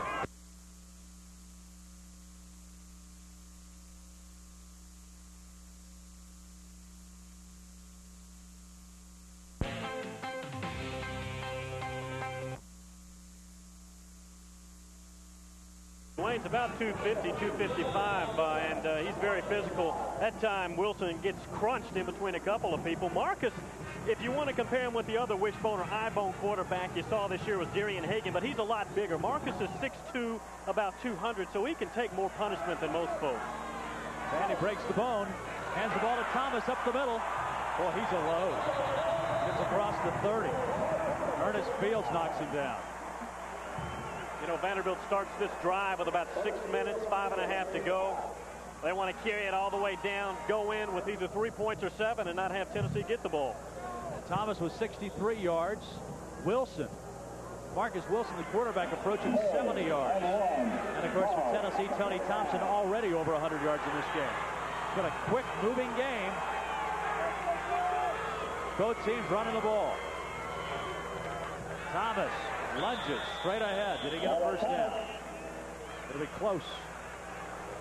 Chuck Smith, 56. Terry Bailey down at the bottom. And Tom Fuller there for Tennessee. Vandy's offensive line is saying it's a first down. And it is. The 3 key members of the offensive line are Arnotts, Brothen, and Erickson. And Sloan told us if those 3 play well, Bill, they can move the ball on anybody, they think. Well, the 2 guards are 5th-year people, and Watson has said my most consistent offensive players are the 2 guards and Mark Johnson, another 5th-year player. 1st and 10 Vanderbilt, Tennessee territory. Thomas dragged down by Dwayne Dotson. There was nobody else behind Dotson, as Thomas would have had a lot of room to run. Dotson now unofficially has 7 tackles in the first half. It's a great isolation with Dwayne there. One thing he didn't do with the wishbone, you can't overrun that play. I mean, if you start overrunning it, trying to get to the hole too fast, they'll pull it out and pitch it on you. Right up the middle, Thomas again. This carries people down to the 20-yard line. The clock is a factor now. It's at 1 minute, and Vanderbilt's going to stop it. Second timeout for the Commodores. Vandy now has rushed for 200 yards in this game. And, of course, the Commodores lead the conference in that statistic. In fact, Vanderbilt is averaging 226 yards per game on the ground. They're at that almost already in the first half. Yeah, that's good for easily #1 in the SEC, and I think that's about 18th nationally. And coming into the season, when Watson Brown brought in Steve Sloan and they talked about what philosophy they need to have to win at Vanderbilt and to have a chance to have a winning record, is possess the ball offensively, as we've been talking about, and that's by running the wishbone, keeping the defense off the field, and cutting the game in half. When you're running the ball, the time clock keeps moving. That's what they're doing. Again, the only problem, and hopefully they'll get this worked out next year, is you got to have some defensive bodies to get in front of some people to stop them, to give yourself a chance. Watson had said he's been recruiting the last 4 years for the wishbone. I mean, most people thought Vanderbilt was going to throw, but Watson says he's been looking for the wishbone people. Big third down play for Vanderbilt. Got to get to the 18-yard line.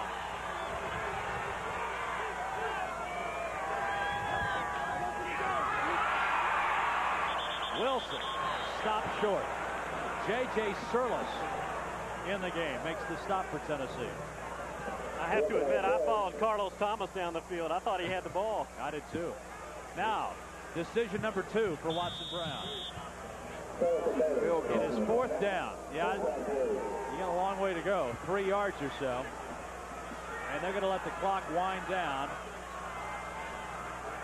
and leave as much on the clock as possible for Tennessee. The 28-27, still clock clicking down, and finally Marcus Wilson stops it with 23 seconds to go in the first half. Vanderbilt will get the field goal unit on. It's been talked about all week, Bill, but Vanderbilt has led Tennessee the last 3 years at halftime. Yeah, 28-18 3 years ago, 7-6 2 years ago, and last year 10-3. So this is the situation Tennessee's used to, a very mature unit. The kicker for Vanderbilt, by the way, will be Jeff Owen, and he's been fighting with Rob Chura for the job for the first quarter of the season, but he's taken over. Bob, I believe he's 5 for 9 on the year. Good, solid kicker. Not a lot of experience, though, and this is going to be, what, 37 yards or so? Something like that, and from this distance, though, he's 2 of 3. Check that. He's 1 out of 2. I'm sorry. 1 out of 2. So the Commodores, again, trying to take the lead. It's 14-14 with 23 seconds remaining in the first half here at Vanderbilt Stadium, Dudley Field. Well, Vanderbilt couldn't have written this one any better. This is exactly what they needed to do and what they wanted to do. And here they are ending up with a chance to go in at the halftime ahead with no time with Tennessee to do anything if they do get the ball back. Jeff Owen. This will be a 38-yard field goal with the wind at his back. And he got it.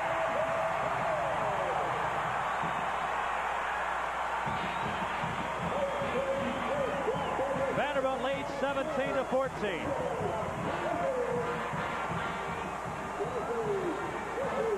What a big kick for Vanderbilt. A big momentum builder for the Commodores as they'll go into halftime, perhaps leading 17-14. But remember, Dale Carter returns kickoffs, doesn't he? That's true, but they haven't kicked it to him all day, and I don't see why they start now. It's not a good time to test him, I would say. I think you might see a little squibber and maybe one play after that. But I think our one play, if they get anywhere near where they can throw it deep enough, that's a threat in itself. We've got 3 guys that can run very fast.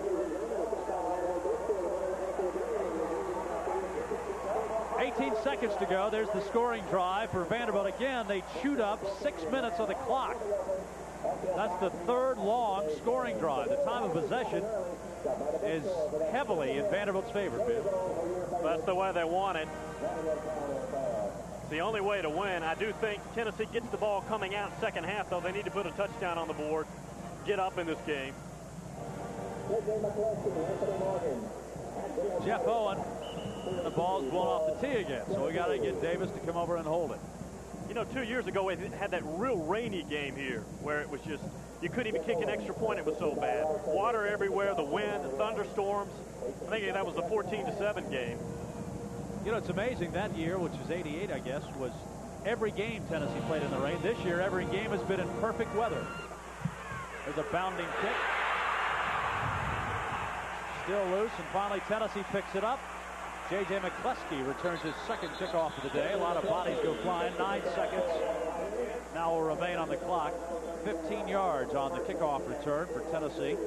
And the Volunteers will have it as McCleskey, a walk-on from Carnes High School in Knoxville, has earned a starting spot this year and has gotten a chance to run back 2 kicks today. There's the story. 9 seconds to go, and Vandy leads by 3. Tennessee's just going to go down on this one. Play it safe. Take it to the house and regroup.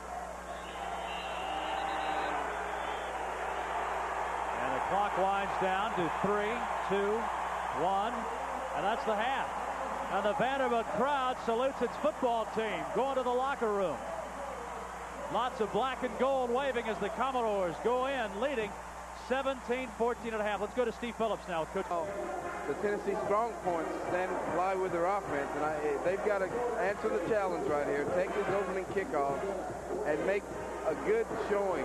Not necessarily put it in and score, but they've got to move it down the field and establish themselves again. This is a whole new half, and they've got to establish it right off the bat. Vanderbilt will have the wind at its back to start the second half. Tennessee has its cluster of D-backs. That's McCleskey 6, Anthony Morgan 80, and Dale Carter 18. Standing, ranging from the 15 back to the 5-yard line. Let's see what Owen does with it. He picks it short. It's going to skip and bounce and taken by Carter. Or Anthony Morgan. Morgan to the outside. And is rolled down at the 42-yard line. Another excellent return. Robbie Young makes the stop along with Mike Gendolfo.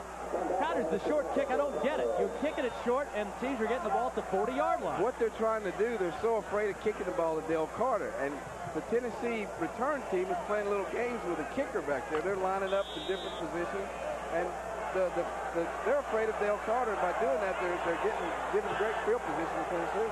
42-yard line. Tennessee 1st and 10. Thompson. Stop. Okay. Good coverage by Vanderbilt that time. Vandy got some penetration.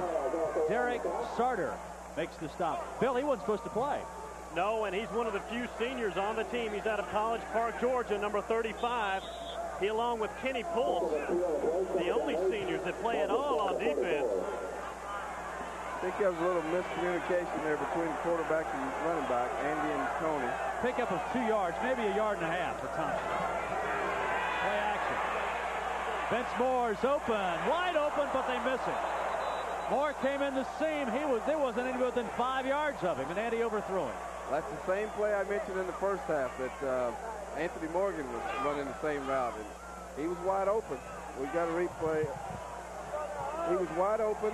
He's coming underneath the coverage. The top of the coverage has been taken off by Carl Pickens, who's running a deep post.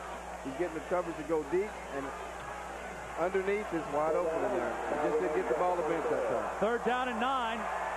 Kelly's statistics not exactly glowing right now. Again, the underneath pattern. Pickens has got it. 1st down. To the 45-yard line of Vanderbilt. Robert Davis was there on man-to-man coverage, but Pickens did the curl in and beat him. That was a great route by Pickens, and Andy just dropped back. They were in his zone coverage. He had to wait for the linebacker to drop, and Pickens just picked the first hole coming inside. You'll see right here. Throws it right in the hole. Pickens gets it, protects it, takes the hit, 1st down. Pickens now for the day has caught 2 passes, 35 yards. Pickens now with 52 on the year, 6 away from the school record. Or he would tie for the school record. Kelly, little dump pass, tight end. Adams keeps on his feet and gets down to the 38-yard line. Robbie Young makes the stop for Vanderbilt. Derek Sarter is there also at 35. This is a great little zone read by Mark Adams there. They're playing a little zone, widening out. His read is to stop. If they're widening out too wide, stop inside of them. If they go with you, post yourself off and make a good zone read. Sit down in the hole so Andy can get you the ball. You know, they talk about Tennessee not throwing at the tight end. That's the 29th reception this year for a Tennessee tight end. Thompson on the deep handoff. Foot race to the outside. And Thompson close to a first down.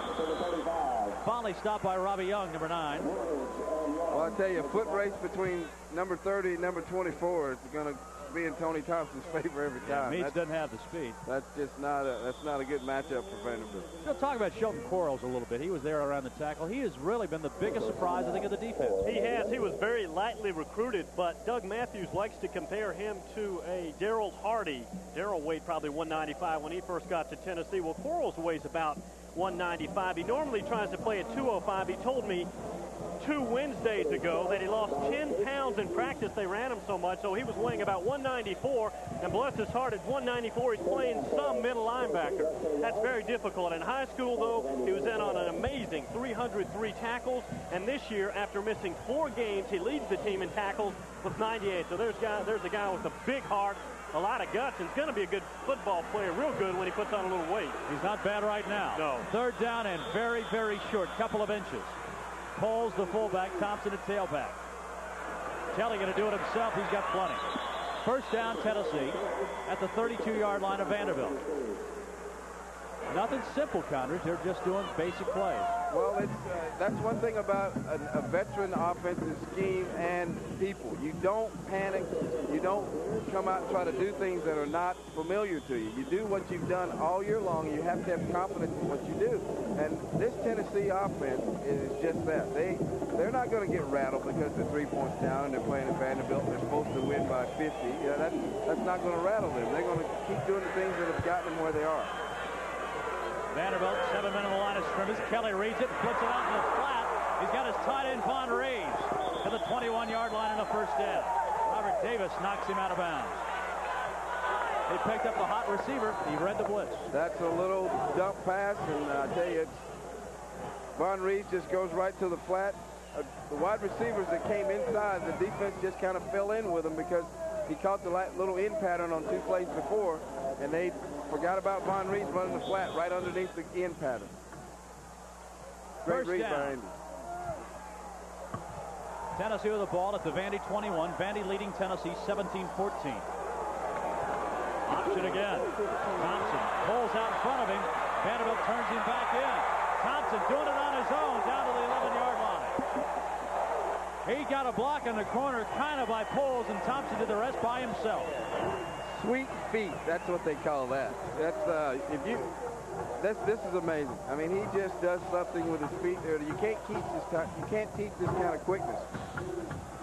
Little option. Andy's not going to get too close. He's going to pitch this one quick.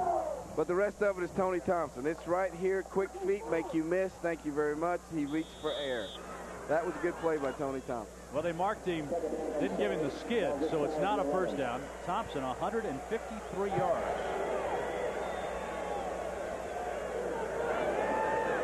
Big hole up the middle. Tony Thompson, touchdown Tennessee, and the Volunteers have taken the lead in the 3rd quarter.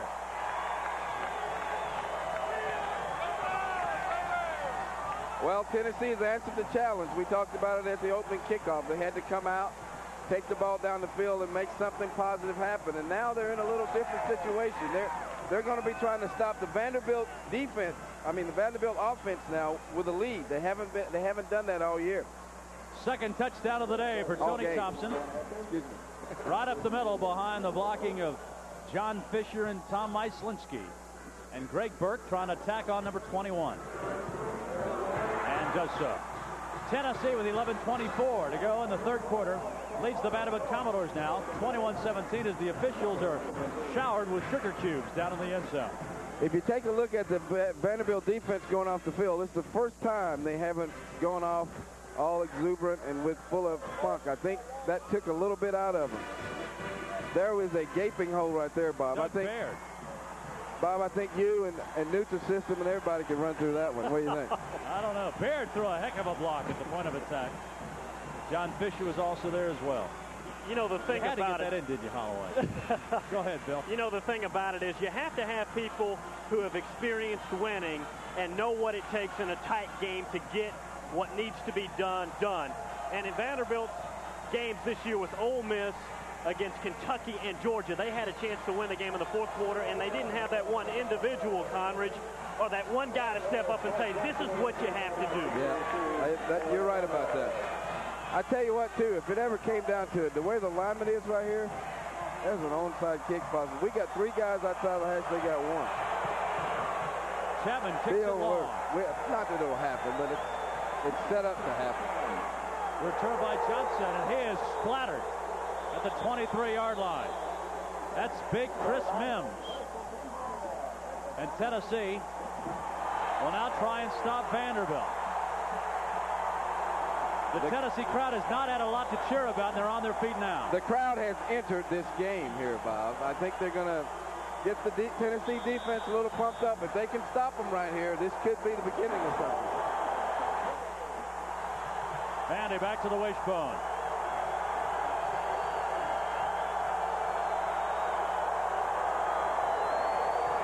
Ball up the middle again. Mark Johnson. Dwayne Dotson, Ernest Fields, the linebackers, team up for the stop. Again, Tennessee, 9 plays, opening kickoff, 58 yards. And Tony Thompson with his 14th touchdown of the season. Second today. Pickup of about 5. There's Watson Brown trying to get his offense to continue the momentum. Second down, 6 or so. Bang, right at the point of attack. Chuck Smith, Casey Rogers right there.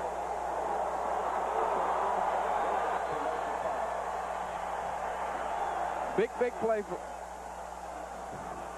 good.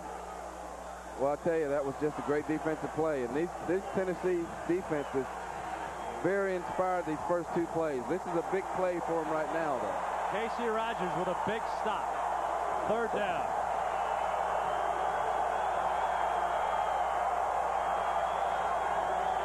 Shovel pass. It's open again. Second time they've run it. Second time Harris has gotten big yardage.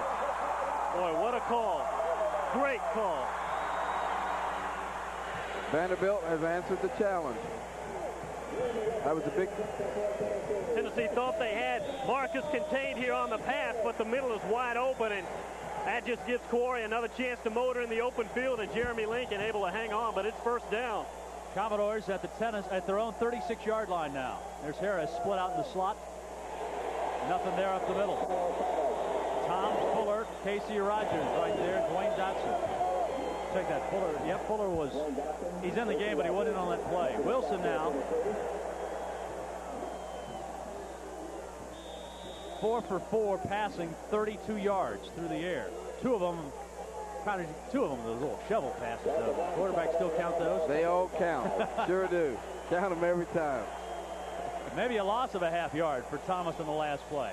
Second down long, Commodores. Thomas got room this time. Tom Fuller has a hold of him and drags him down, along with Chuck Smith at the 41-yard line.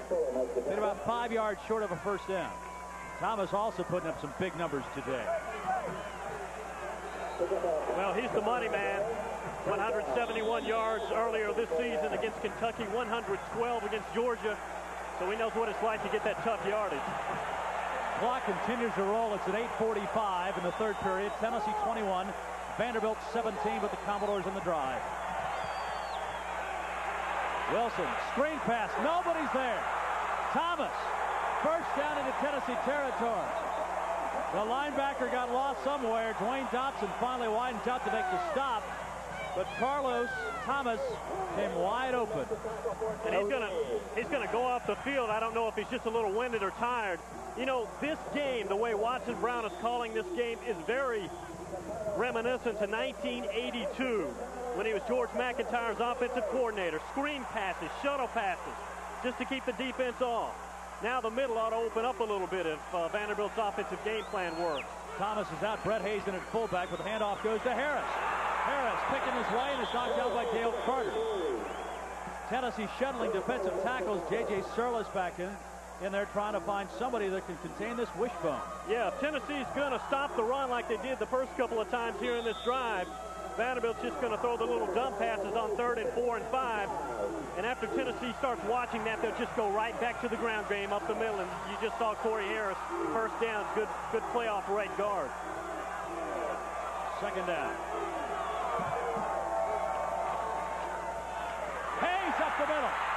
Breaks it into the secondary and is stopped inside the 30-yard line.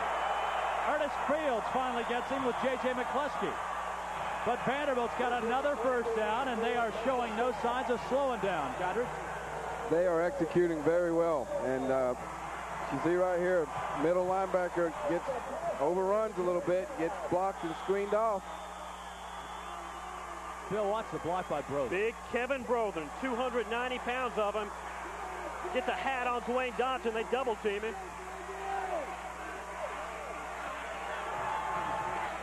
Backside handoff. Submarining is Tom Fuller to make the stop on Mark Johnson. Not much there that time. The key is, Steve Sloan pointed out, Bill, time after time when we talked to him yesterday, if Vanderbilt can get to Dotson, they can beat him. Yeah, you can kick out that middle linebacker right now. Kerry Bailey, I believe, with some cramps, if I'm not mistaken. He's just cramped up a little bit. But if they can get a hat or somebody to seal off Dotson, that middle normally will be open. As I said, Tennessee's played some real good centers this year. Roger Schultz, Alabama, a very good finesse center. Bob Meeks, Auburn. Ole Miss had Dawson Pruitt.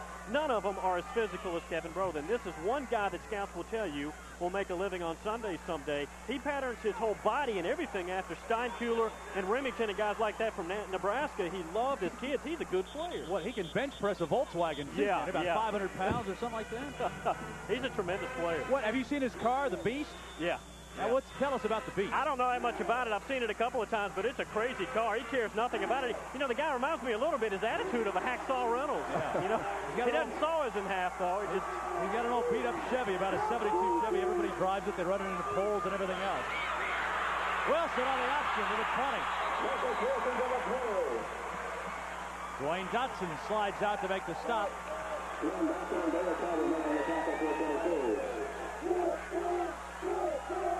Vanderbilt's going to be short of the first down. Again, Vanderbilt blocks the middle linebacker. Dotson finally gets out there and makes the stop.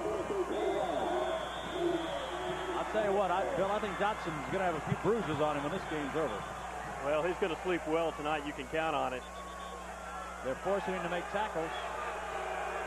They're trailing the Vanderbilt bench now to get back. Watson Brown having a conversation. Apparently upset about something. Perhaps where the ball was marked. Watson will tell you that the wishbone offense takes maximum effort from 11 offensive players throughout the whole game, and it works to perfection. The same can be said for your defense, though. When you're defensing the wishbone, you can't be off or miss an assignment in one play like on 3rd and 4, 3rd and 5, or you get burned every time. Tennessee leads 21-17, but Vanderbilt driving deep in Tennessee territory. 3rd down.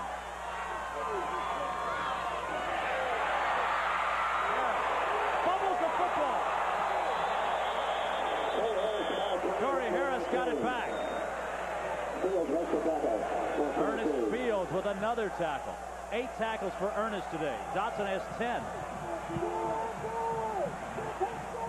Tell you, the Tennessee defense did a good job of stringing it out. And like I said before, one of Larry Lexwell's forte is stopping the wishbone or the down-the-line option wide. You're not going to beat him wide on it. You might beat him inside, but he's going to shut it off if you think you're going to beat him wide. So Vanderbilt decides to go for the field goal. Owen hit one earlier from 38. This one from 36, and it is good. Second second field goal for Owen today. And Vanderbilt has cut Tennessee's lead down to 1. 5:19 to go, third quarter. And the Tennessee Volunteers lead Vanderbilt 21-20. Let's go down to the field and Steve Phillips. Bob, I'm with an interested spectator. This is Chris Gaines, of course, a linebacker a couple of years back at Vanderbilt. You've been pretty interested in the game so far, I know. We got a great ball game here. Vanderbilt's getting a little momentum going, and it's a tough, aggressive football game. Just remind you of that wild one we were talking about at Neyland Stadium about 3 years ago? 28-0 going into the third quarter. This is the same type of ball game. They need to hang on and keep playing tough, and they can pull it out. Very quickly, you were the Toronto Argonauts in the CFL. I know you had a knee injury. How is the leg? The knee's doing good. It should be great in a couple of months, and everything will be fine. Should we see you in the NFL anytime soon? Possibility. Not ruling it out. All right, Chris, great. Thanks a lot. I know you're enjoying the game. I'll let you get back to it. Bob, Condridge? I didn't know it was Toronto Argonauts Day here. Condridge is an old Argonaut. Oh, yeah. I knew he was up there. One of my old coaches is there, Don Matthews, excuse me, and in fact, they got beat in the Eastern Final to go to the Grey Cup, and the team that beat them, Winnipeg, ended up winning the Grey Cup this year, so they got beat out by the Grey Cup winner. You saw the scoring drive for Vandy on the field goal, 12 plays, 61 yards, 6 minutes. Boy, Vanderbilt has chewed up the clock now. They've had the ball 27 minutes already. There's a line drive. That will be fielded by Dale Carter. Straight up the middle. Gets to the outside. Stiff arm. And he's out of bounds at the 48-yard line. Carter was running to the Vanderbilt bench. He jumps right up. No flag that I have seen. Well, he got decked on the sideline by a bystander over there. I don't know if it was intentional. But when he went out of bounds, there was a little forearm by somebody. I don't know who it was, but it knocked him off his feet. You'll see it right here. Makes a good move, gets out of bounds. And when he gets out of bounds right about here, there's a little shoulder that knocks him off. You can see it very clearly in this angle. Watch this. Whack. Biggest hit of the day. Tony Thompson, lots of room to run. Out of bounds at the 34-yard line. That's twice. I don't know. Officials might have to control this one after a while. The boys are excited. It would look like it was 61 for Vanderbilt, the guy who hit. Well, he gets hit out of bounds here, but they're playing with emotion. But this is definitely out of bounds. Yeah, that is a late hit. Well, the officials going to have to take control. They can't let this game get out of hand that way. That would be a shame if they do. And now they're trying to get the Tennessee bench back. There's Shelton Quarles who ran him out of bounds. Well, the emotions. What else is new in a Vanderbilt-Tennessee game? There you have it. I mean, I don't know how anybody in their right mind could make Vanderbilt 28-point underdog. It doesn't make a lot of sense. Right now, Tennessee leading Vanderbilt 21-20 with the Volunteers on the move. Pitch back to Thompson again. Good block by Amsel.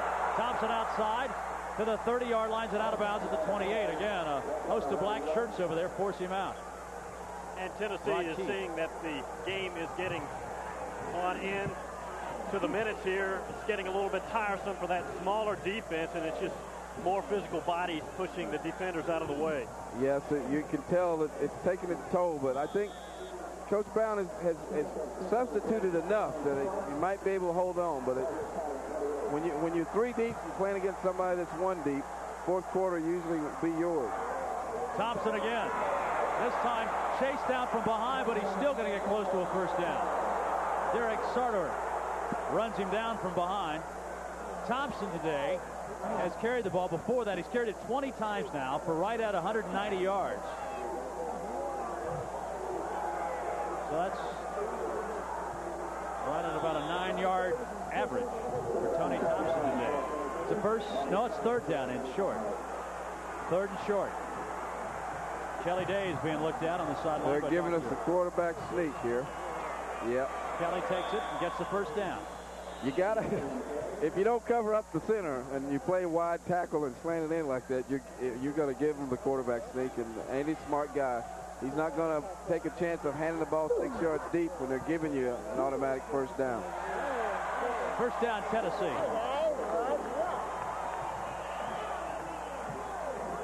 There you go. Nobody covering the center. And even though they're slanted in there, the two guards have got angles to just knock them out of there, and there's nobody to come over top. No linebacker standing there to hit the quarterback, so he can very easily gain half a yard. There'll be some offensive numbers put on the board. The teams have now rolled up 29 first downs between them. And Tennessee on the move. Tony Thompson gets outside again. Thompson knocked out of bounds at the 21-yard line. Shelton Quarles runs him down. Thompson gearing up for a 200-yard day, maybe. Aaron Smith gets up slow. Yeah, Aaron filling in admirably at free safety for Chris Donnelly, who was probably the SEC's top freshman last year, true freshman. Good block there by Amsler, and Tony just outruns everybody. Quarles here on the stop, along with Aaron Smith, but Quarles 29 tackles this year against Army. Thompson up the middle, gets a hole, and gets to the 12-yard line, running right behind Charles McCray, the big left tackle, and Lewis Woolridge brings him down. There is a Vanderbilt player down in the middle of the field. Looks like Shelton Quarles. That is Shelton. Now, he has had hamstring problems during the early part of the year. It doesn't look as of right now like a hamstring, though. Well, I tell you what has happened. The offensive line of Tennessee has started to take over a little bit. They are knocking people back at will, and I mean, even though Vanderbilt did substitute freely, when you take a look at the field right now, the Tennessee players are standing up discussing what they've got to do, and the Vanderbilt players are trying to catch their breath. It's starting to take their toll a little bit, and this is about the time of the game where emotion leaves. Maybe we can see what happened to Shelton. Couldn't really see, but didn't get a good look. Yeah, but he just got the breath knocked out of him. Good to see Shelton getting up and running off the field. He's going to be a terrific player for Vanderbilt before he is done. He's only a freshman. Tony Thompson this year, 248 yards against Mississippi State, 120 yards against Temple, 106 yards against Ole Miss, and 103 yards against Florida. Today, he's pushing for another 200-yard game, and he's going to work again. Splat. Gerald Collins, number 40. And also Steve Meads, the strong safety, comes up. Bill Meads is really a key player for this team, who really has not been in full strength most of the year. Yeah, Steve is a very physical, strong safety. Not the best speed, probably runs about a 4.8, but weighs a little bit over 200. He has a collarbone injury, though, that's been a little bit gimpy with him, but he's getting it done. Thompson, 207 yards, cuts to the outside, gets to the corner, and scores for Tennessee. Thompson's third touchdown of the day. Greg Amsler threw the block at the corner, and the Volunteers now increase the lead to 7, 27-20. What a big day for Tony Thompson, 218 yards. You know, if you think about it, a lot of people ask me, and I'm sure they ask you, Bob, and also you, Conrich, who is the offensive player of the year in the SEC? And can you tell me a player who deserves it more than Tony Thompson? Not only does he deserve it, but it was fate that he even got a chance to play, because if Chuck Webb doesn't get hurt, Tony Thompson is regulated to a backup role, a spot player, and not only did he come in and take the challenge, but I think he surpassed the challenge, and he did what he's been waiting to do for a long time. It's just a little handoff to Tony, and then it's speed. He's got good. He sees the field very well, and he went right to the outside, and it's speed. He makes the cut right here, and it's over after this, folks. It's just all speed. Good block downfield. That was Pickens making a great block down there. The receivers for Tennessee are really doing a great job today. Good story about Tony Thompson. He's from Fort Wales, Florida. So he thought, well, Tennessee's in the South, so it can't be that cold at Tennessee. So he shows up at Tennessee his freshman year with tank tops and shorts and things like that. Doesn't have a winter coat, so it rolls around in November. All he's got are little, Florida garb. So he goes to Sterling Hinton and says, I need a coat. And Sterling, of course, from New Jersey, has a whole closet full of them. So he rotated coats all winter long that Sterling Hinton has. And then finally, Tony, the second year, came prepared. But he said he still wears some of Sterling's clothes every once in a while. Well, that's what roommates are for. Exactly. 28-20. Tennessee now leads Vanderbilt. But this game is a long way from being over. You got that right. Tennessee defense has been challenged again. They've got to stop him. The kick will be run back by Corey Harris. He's got a hole. He's at the 30. He's at the 38-yard line. Great return. Harlan Davis finally ran him down 38 yards. Corey Harris. And Vanderbilt's in business again, Bill. Well, field position hasn't been a problem for either team in this game, and Corey finding the seam up the right side. That's Dale Carter in there to clip him down, but Corey has a touchdown in his career. I believe it was against Georgia a couple of years ago. Harris, a junior out of Indianapolis. Wilson got a man wide open. He waited too long, and the pass is incomplete. No, it's interference. But an interference. Greg, Bill, was wide open, and it took Wilson a second to see him. Yeah, Marcus took a little bit too long. Derrick almost still caught the ball. It's going to be a penalty against Tennessee. Remember, it's not from the spot of the infraction. You take it back to the line of scrimmage and go 15 yards. So that was a big play for Vanderbilt. He was open right there. Nice call here, though. The wishbone the whole game. Everybody getting sucked in, trying to stop the run, and why not go for it? And that's what they do here. They get a good call. Dale Carter, kind of a close one, but they saw it as interference, maybe a little bit questionable, but I tell you what, he did a good job just knocking that ball away. Because if he catches it, if it's interference or not, Vanderbilt still gets the ball where he caught it. Defensive back can have a different attitude now. Go ahead and give the interference call. 15-yard penalty now. And so Vanderbilt has the ball in Tennessee territory, down by 8 with 2.5 minutes to go. Third quarter. Hayes up the middle. Casey Rogers that time came up and gave Marcus Wilson a shot after he handed the ball off. Tom Fuller made the stop. Carter Dick talked about doing that. Make Wilson pay every time he hands it off. That's Larry Lacewell's philosophy. If you're going to run severe, then your quarterback, you better be a tough guy.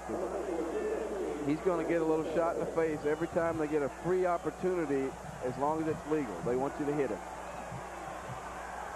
2 minutes to go, third quarter. Marcus Wilson has a second down and about 7. Another big hole.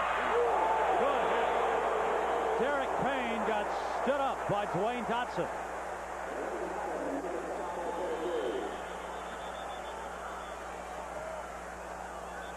Bill, this will jar your teeth a little bit. Oh, Daryl Hardy looks like he's shaken up, but what a hit there by Dwayne. Derek Payne comes through at 5'7", around 165 pounds, and that's a mismatch. And I imagine when he goes back to the bench, the running back coach, Rick Christabel, is going to say, Derek, you got to get that head down, son. Don't run straight up. That's against all the rules. That's not very healthy. Shouldn't do that. Hardy, who has been a terrific leader for Tennessee off and on the field this year. Third on the team and second on the team in tackles with 87. Ernest Fields, by the way, leads the Tennessee defense in that category. Coming into today's game, 125 tackles. And, of course, Fields last week was the SEC Player of the Week defensively for the 16 tackles against Kentucky. Hardy, I think, probably just got his bell rung a little bit. Yep, looked like he got a knee to the helmet there, right in the back. That's a wake-up call, isn't it? Oh, yeah, he'll be back, though. Boy, Dotson is just a terrific football player. Just, when you look at it, what a terrific specimen. Third down, big play for Vanderbilt. Possession play right here. Pitch back, Payne, gonna try Dotson again. Doesn't work that time either. Well, the problem is Derek's just not physical enough to take Dwayne Johnson on in the open field. If that is somebody like Corey Harris or Anthony Carter, they could probably ride Dwayne forward a little bit, but that is close to 70, 80 pounds difference there, and Derek's just not strong enough. Well, they're going for it, folks. Vandy can't give the ball back to Tennessee the way the Volunteers are moving it. So the Commodores, fourth down. 2.5 yards to go. Clock at 1:29, third period. I agree wholeheartedly with this call, by the way. I think it's a great, great idea. I don't think he's got a choice. No choice.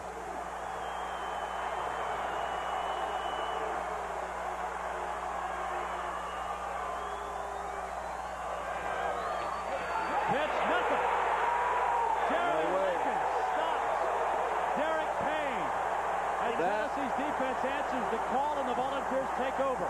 That was a great, great defensive play. And I'm sure it was a call off the short side of the field, because we had the Tennessee defense had Jeremy Lincoln coming up to take on the pitch guy.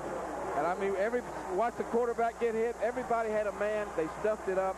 And that was just great team defense right there, folks. You know, I know they want to rest the running back to keep him healthy for the fourth quarter, but Derek Payne is not physical enough. He's coming off severe knee surgery to take people on in the open field like that. You give that ball to Corey Harris, and he's got a chance. I don't understand that.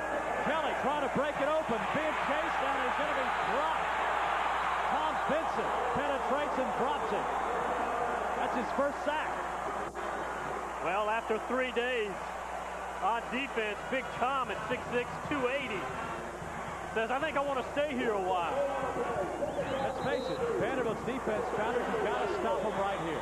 Well, I think what happened here was that Tennessee thought with the turnover, the big play, it was time to go for the big one, and just had a little breakdown up front, and didn't get a chance to get the ball off. Loss of 4.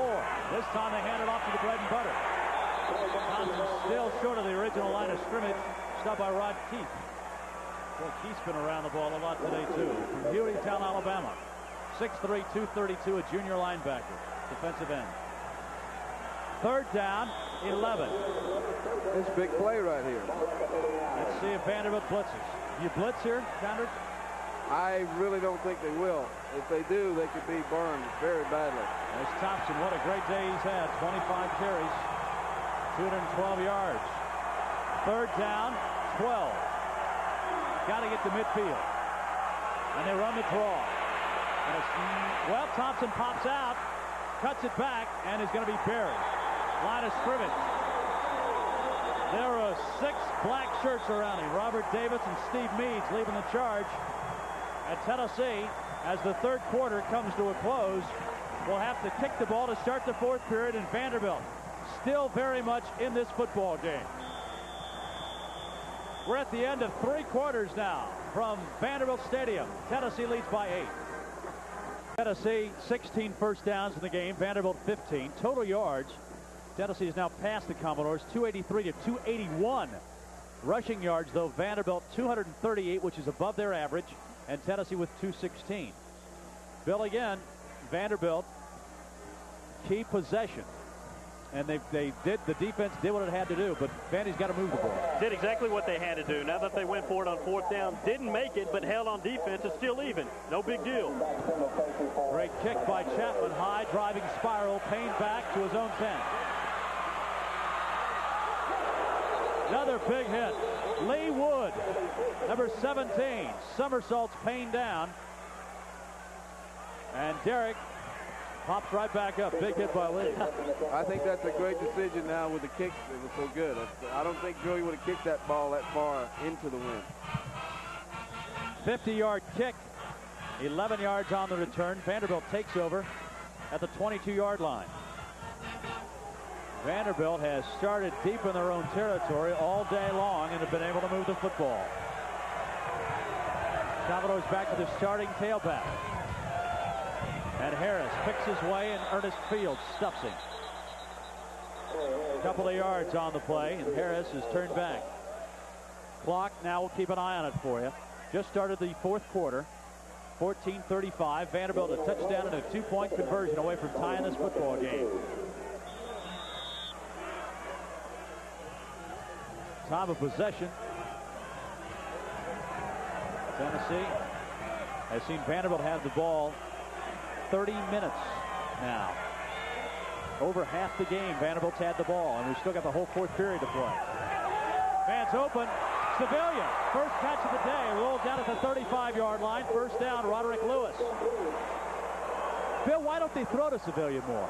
Well, he has 27 catches this year, but I think in defense of the game plan for this game, they want to keep the ball on the ground as much as possible, not get into a situation where Tennessee can lay back their ears and just come at Marcus. But Clarence Civilian is an all-conference type receiver out of Flint, Michigan. If you want to harken back to some Tennessee receivers, you might want to remember Mike Miller. He was from Flint also. There's a shovel pass. Harrison's got lots of room. Fumble! Tennessee's got it. Darrell Hardy picks it up. That's a big play. Ernest Fields might have knocked it free. That is a huge play. We were talking no turnovers to this point in the game. Tennessee leads the SEC in turnover ratio. Now, wait a minute. Let's see if they're going to say the ball was down. Well, where they've marked the ball, it's got to be down. Tennessee ball. It is first ball. down. But that's the biggest play in the game. Without a doubt. It's a shovel pass they've run all day, and I think you'll see this ball get punched out from the back. Nope, right on the side there. You hit him right on the ball. It's not that he was holding the ball loosely. He just got knocked out. It might have been J.J. McCluskey who got a helmet on it. Fields is right there. Yeah, it's J.J. Yeah, it is. J.J. McCluskey pops it free. And Tennessee back to work in Vanderbilt territory. Kelly's going front all. Anthony Morgan has... Oh, it's broken up. Great play, Aaron Smith. Oh, my, what a play. Morgan had touchdown, lighting up with his face. And Smith came in. Great defensive play. This ball could have been thrown maybe a little bit sooner, but look at the recovery time right here. Great defensive play by Vanderbilt. Oh, my. Great play. Chris Donnelly gets hold of him and would say, that's the way I draw it up every time I break as a free safety. That's perfect. Smith, who is playing in the place of the injured Chris Donnelly, the freshman from Troy, Ohio. Second down and 10. Tennessee back to the running attack. Kelly got some room. Oh, me. To the 30-yard line. Amsler threw a block at the point of attack, and Kelly, longest gain of the day for Kelly. And Smith pins him. Lightning does strike every once in a while now. Oh, goodness. Andy's a good enough athlete. What I like here at the end of this thing, he says, well, I've had enough guys get down on the ground. This is Tony Thompson's job to run the football. That's a good decision, though, by Andy. I think that's his longest run of the season, 15 yards. First down, Tennessee. Thompson ridden down by Rod Keefe again. You've got to admire Vanderbilt's defense. Coming into the game, undersized, undermatched, and they have stayed with Tennessee toe for toe, Bill. But, you know, if you're a Vanderbilt fan, you have to be scratching your head and saying, where was this Vanderbilt team last week against a team, Wake Forest, not near as good as Tennessee? You just have to wonder. I think they've got a lot more ability than people think. It's just really been a losing atmosphere and attitude that they've had. Kelly, back to Thompson. Anton Davis walls it off, and Thompson gets a first down. But we'll check the marker. That's usually holding. We need to correct ourselves. Andy Kelly's longest gain of the season, 19 yards against Temple. That's his second largest. The holding penalty against Tennessee. Let's see if we can right up the middle. Maybe, well, I don't think it's Davis out there. It was right in the middle of the field. So Davis, by the way, will be featured on the NBC Today program Monday. He'll be the NBC Athlete of the Week. So watch Today around the state on Monday and see Anton Davis. He said he wants to be interviewed by Deborah Norville and not Bryant, though. Well, Anton is a big lineman's body, but he's like a quarterback mentality. Yeah. He likes to tape his waist up and wear he likes to wear the tails. He likes to dress up and look like a running back. Yeah, he graduates, by the way, this semester from Tennessee. Kelly, second and long. Got a man open in the flat. That's his tight end, Von Rees. Down to the 21-yard line. Gary Rogers, the linebacker, gets out there and finally stops him. Second catch of the day for Von Rees. This is just a little simple isolation pattern with your tight end down and out. Von Rees catches it. Andy makes a great decision, throws to the guy that's getting the one-on-one coverage. And when Tennessee can get you into that situation, they have a much better chance of succeeding. That was a big play. That leaves them third and short. Third down, short Tennessee. Thompson in the tailback.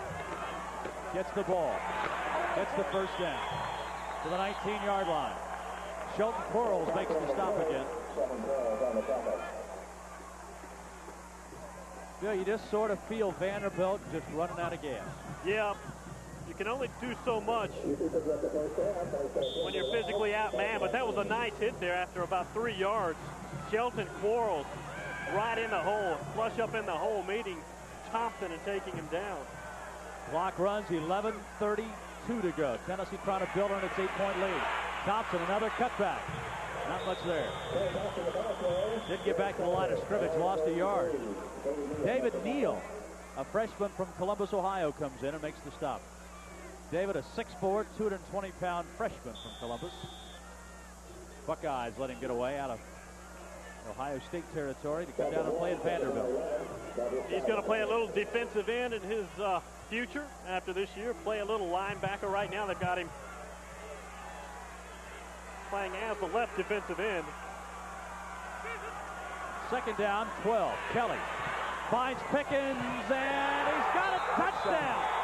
Carl Pickens, you talk about running a flag pattern. He was right on top of it, and Kelly right on the money. Pickens, the touchdown, and Tennessee leads 34-20. I'll tell you what, that was not only a great catch by Pickens, but Andy Kelly put some steam on this ball, folks. This ball was thrown into a double zone. They had a corner underneath him, safety on top, and if this ball is not thrown exactly where it is, it's picked off. And it was just a perfectly executed play. You know, Robbie Young was right there with him, too. Good defense. Robbie Young right there with him, but Pickens able to use that body a little bit longer than Robbie to just stretch it out and catch it. He's got that height and the long arm reach. And if you get on his back, the quarterback places it properly, it's no contest. Greg Burke boots the extra point. And now Tennessee has a, you would think, relatively safe 35-20 lead, but still 10 minutes and 49 seconds to go. What a terrific pass and catch by Carl Pickens and Andy Kelly. Here we go. Good play action pass. See, this ball is thrown perfect, right on the money. Their number 9 was underneath. They were on top. They double zoned him. It's just a perfect throw. Tight spiral. Good catch. Tennessee touchdown. Aaron Smith came over just late. Pickens. Yeah, that was Aaron instead of Robbie. Thought it was Robbie Young, but that's the backup free safety. Actually, he's not a backup, though. He's been playing most of the year. Donnelly's been out most of the year, so Aaron's a starter.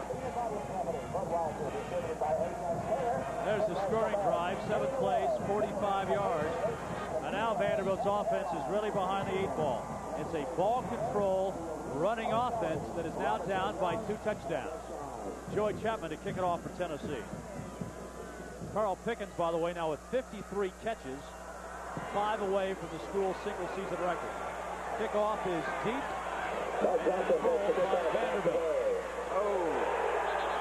I'm going to tell you, folks, Mr. Mims just became the wedge breaker, and he made the tackle. That was a heck of a hit. That was really something right there. Mark Johnson saying, who hit me on that one? Chris Mims took on the wedge, and he made the tackle. You'll see a big bot. There he goes. That was that was a boink wow. right there. That was a head-to-head. Wake me up. Vanderbilt deep in its own territory. They've been backed up all day long, and this is not the time of the game to be back there. Vanderbilt's got to go a long way. Brett Hayes is back in at fullback now, number 6. Wilson going to throw. Mims is chasing him, and he breaks up the pass. Chris Mims swatted it away.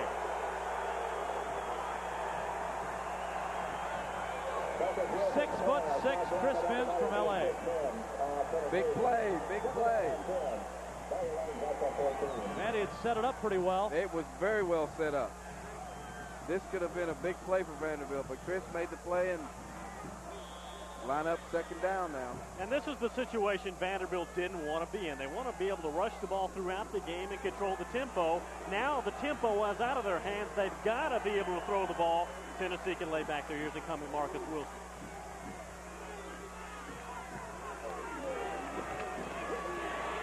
Hayes, lots of white shirts.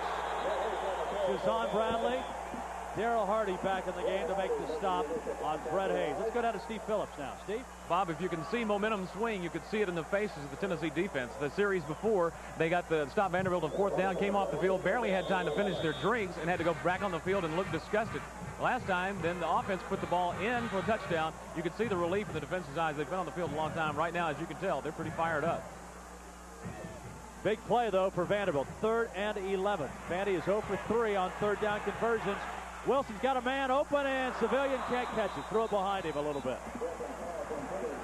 So Clarence Civilian can't corral it, and Vanderbilt's got a punt.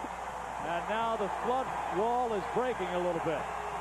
Tennessee's got everything going in its way, and the Volunteers, if they would score here, could pretty much put an end to Vanderbilt's upset bid. Are you thinking what I'm thinking? Mr. Carter. It could happen. It could happen. And I'm sure Watson Brown is concerned about that as well. Lawrence has had a good day today. He needs a good one here. Carter's going to have a chance to return it. Boom! Flag. There's got to be a penalty there. Yeah, you have to allow 2 yards, don't you? Didn't give him the Carlos cushion. Thomas.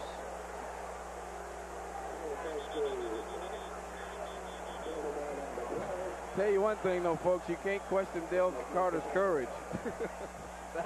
that was a courageous little effort there, but I think you have to give him 2 yards to catch the ball. And you've got to give him a chance to catch the ball.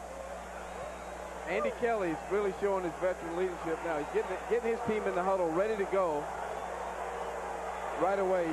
Oh, yeah. There was no chance for Dale to catch the ball right there. Royce Risser is the guy who made the hit, not Thomas. Royce Risser, number 45. That's a big-time splatter right there. Big-time splatter, but you got to do it legally, though. You got to do it. But Andy is already in the huddle, getting his team prepared. Where most young teams would stand around and look at the penalty and see what the referees are doing. But Tennessee's ready to get on the ball and get going. Big penalty now. That's a huge penalty. Vanderbilt's defense in deep, deep water. The Alligators are swarming them now. 9:51 to go. Tennessee leading Vanderbilt. Watson Brown, 35-20. There are the penalties. Vanderbilt, the least penalized team in the Southeastern Conference. Only their 3rd penalty of this game. Tennessee, uncharacteristically, has been a team that's suffered a lot of penalties. 58 coming into today's game. The Commodores trying to get some beef in the lineup. A few fresh bodies. They have Rob Jewell, a true freshman from Horse Cave, Kentucky, at defensive tackle. Number 65, he weighs about 280. And 71, Tom Benton's in there, too. So some big tackles in the game right now for the Commodores. I think Watson Brown has just been hit with a 15-yard unsportsmanlike conduct penalty. Well, in defense, Coach, if you're going to go out fighting for your team. I mean, he's got to be upset with that because that was probably even though the referees were correct, but that's got to be one of his chances to get back into this game. It might have been Shelton Quarles who picked it up, not Watson. Pitch back to Tony Thompson. Tony Thompson on the play. Down to the 13-yard line. Rob Jewell is down there. Looks like Jewell's a little shaken up too. Rob pops up. Thompson has been the workhorse today. He's one of the finalists for the Doak Walker Award. It goes to the nation's top running back. That'll be announced in Dallas. Thompson today, 30 carries, 220 yards. This is carry number 31 and more yards. Touchdown. And Thompson scores for Tennessee. His 3rd of the day. Tony Thompson gives Tennessee a 41-20 lead.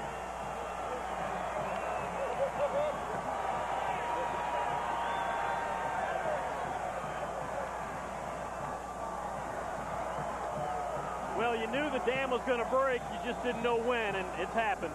Well, 4 touchdowns for Tony Thompson ties a single game scoring mark for touchdowns for Tennessee. The kick is up and through for Burke, and it's 42-20, the Volunteers. The last player for Tennessee to score 4 touchdowns in a game, Hubert Simpson, against Notre Dame in 1979. I tell you, Bob, from this performance by the Vanderbilt team, I think what is inevitable, and it might happen, could be reversed. I mean, it might happen that Coach Luke, okay, yeah, that about tells it all. But I tell you what, it was a great valiant effort. It's not over yet, but it's pretty bad. But instead of getting rid of the coach, maybe you ought to try getting him some better players, because I think he's got this team headed in the right direction. And they've shown today that if they're fired up and emotion sets in, they can play with the best of them. They just don't have enough bodies. I'm sure we'll talk about this more, but I think getting rid of the coach is a grave mistake. Big mistake. They've got some talent. They're just awfully young, and it's tough to play against Tennessee when you're playing freshmen in the secondary. Today's game by Thompson, the 4th best rushing day in Tennessee history. Vanderbilt one more time. Harris to the 28-yard line. That's where the Commodores will take over. Let's go down to Steve Phillips now. Well, Bob, if you had your morning coffee, you may recognize these. These are lumps of sugar, little sugar cubes. And if you didn't have them in your coffee this morning, you might also see what they are, because they're all over the end zone down here in the Tennessee section. All the white that you see in that end zone, sugar cubes, of course, for the Sugar Bowl. Quite frankly, as one who's been hit in the head with one of these, I kind of wish they were going for the Rose Bowl. They're a lot softer. Looks like snow down there, doesn't it? 9 minutes to go. Tennessee 42, Vanderbilt 20. Commodores stay at it on the ground. Mark Johnson. It's good. You're getting a lot of yardage. You're getting a lot of statistics, but you're running that clock. That's right, and statistics are sometimes misleading. I think one of the most misleading statistics I have, and I always look at it. A guy tells me I was the leading kickoff returner in the league. Well, that just means you got kicked off more, but I mean, it's very misleading. Or you lead somebody in pass defense because they don't have to throw the ball again. That's true. Dwayne Dotson. Oh, my. Dwayne Dotson makes the interception for the touchdown. The 4th time this year that a Tennessee player has intercepted a pass and ran it back all the way. Chris Mims is the guy who penetrated, and Dotson gets the gift and the touchdown.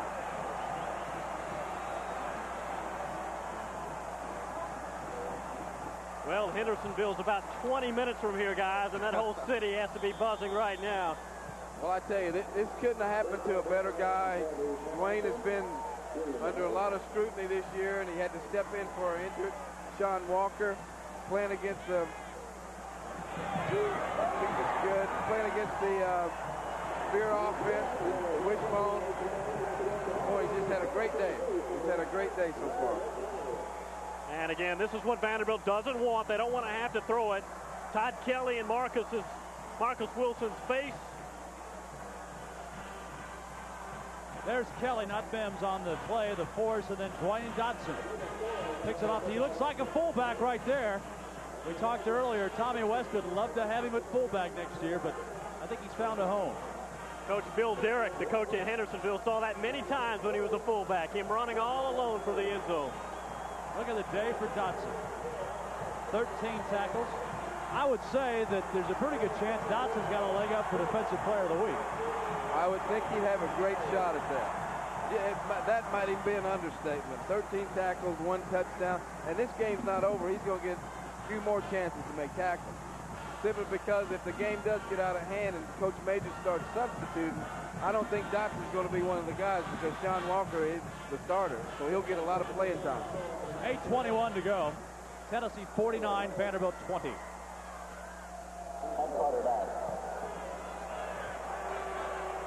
Kickoff, Johnson D.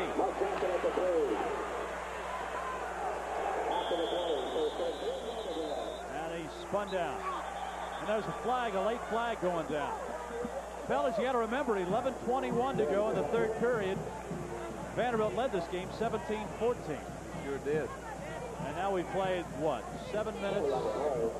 Another 18 minutes later, Tennessee has scored 49 points now. Sorting out the penalty.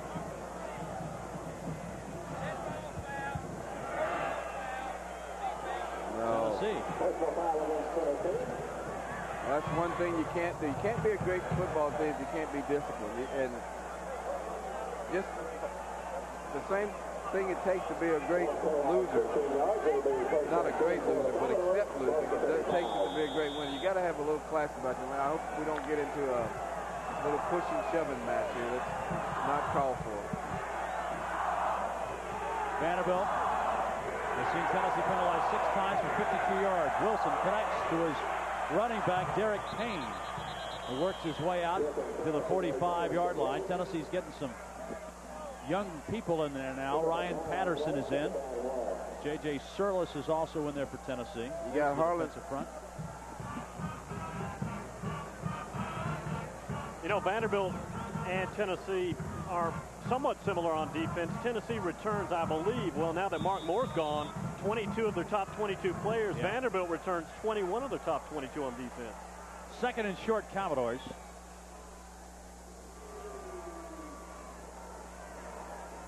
Hayes stumbles and fumbles and gets his way out to the 48-yard line, but that's a first down.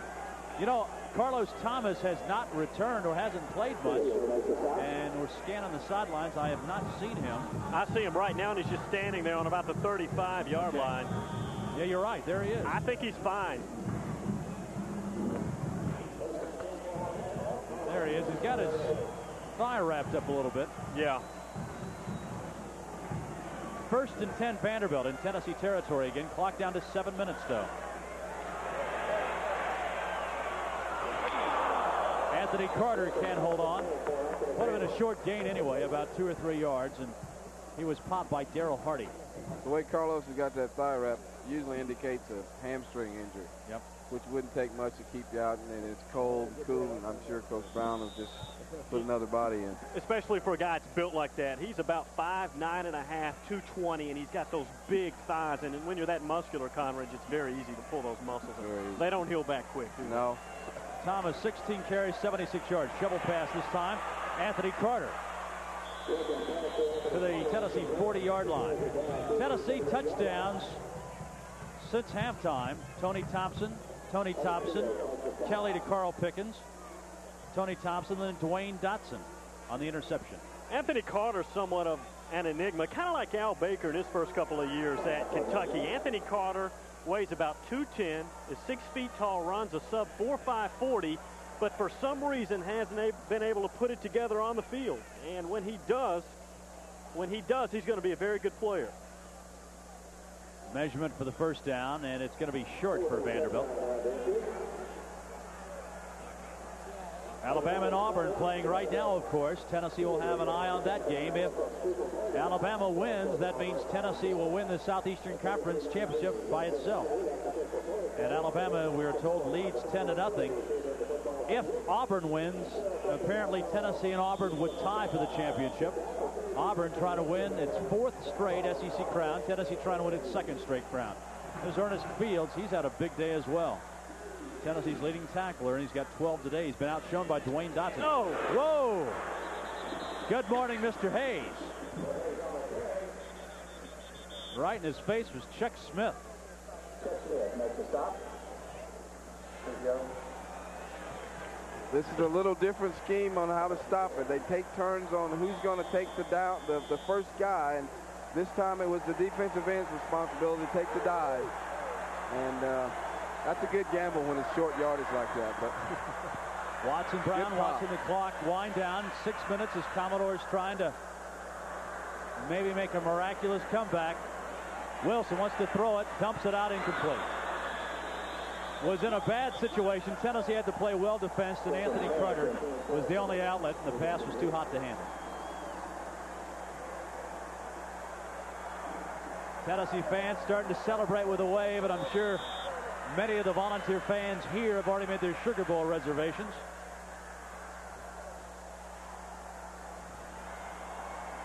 Oliver Dellery talked with him at halftime. He said, this kind of game gives me ulcer. 17-14 Vanderbilt. Blitz.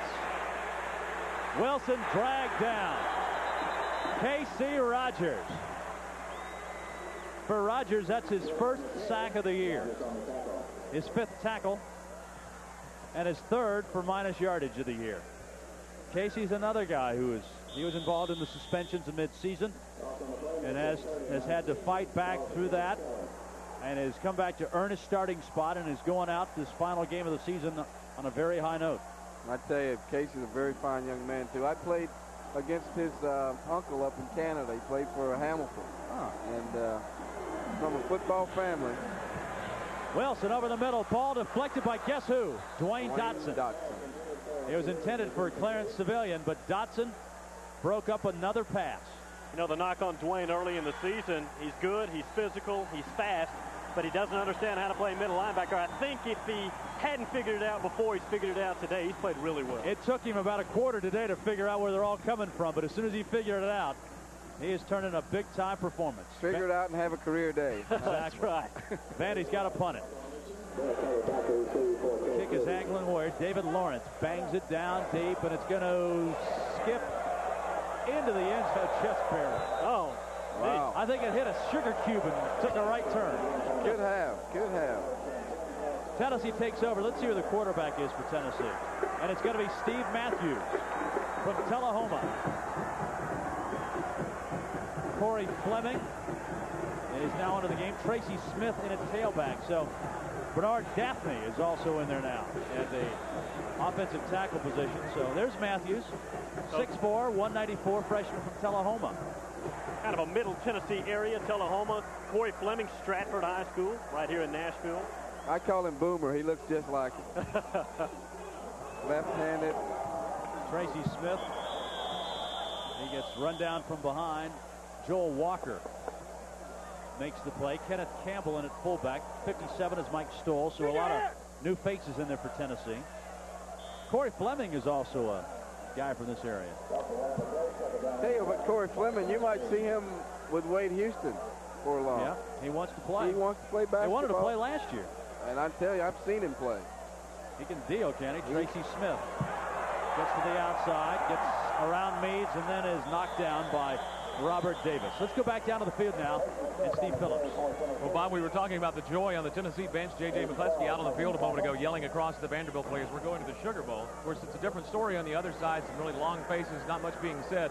One player did tell me, you know, it's been this way all year long. We seem to get up, and then we just let it get away from us. And that has been the story certainly today, as they made a game of it for about 3 quarters.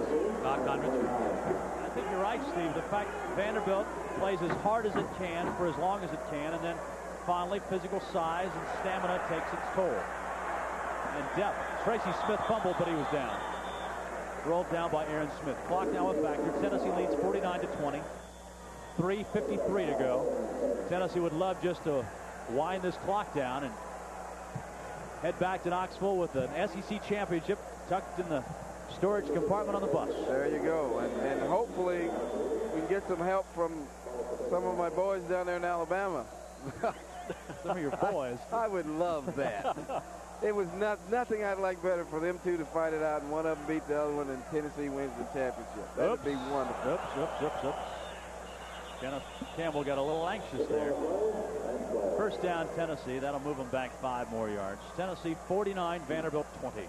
I did a little research, guys. I looked back, and in the Vanderbilt Sports Information release, it says the all-time series record against Tennessee is 52-27-5. The Tennessee folks say it's 52-26-5. Vanderbilt says they have one more win than Tennessee gives them credit for. Well, the deal is, in 1918, during World War I, Tennessee supposedly didn't field a team. That's what they say. Vanderbilt said that was a team. We beat them 76-0. I talked to Haywood Harris today, and he said that wasn't a Tennessee team. That was just a group of Tennessee students who played against Vanderbilt. So it goes on. They don't agree on the all-time series record. You know what? They don't agree on much of anything. No. You get right down to it. Isn't that fitting? That's very fitting. Well, the bottom line is that's nice.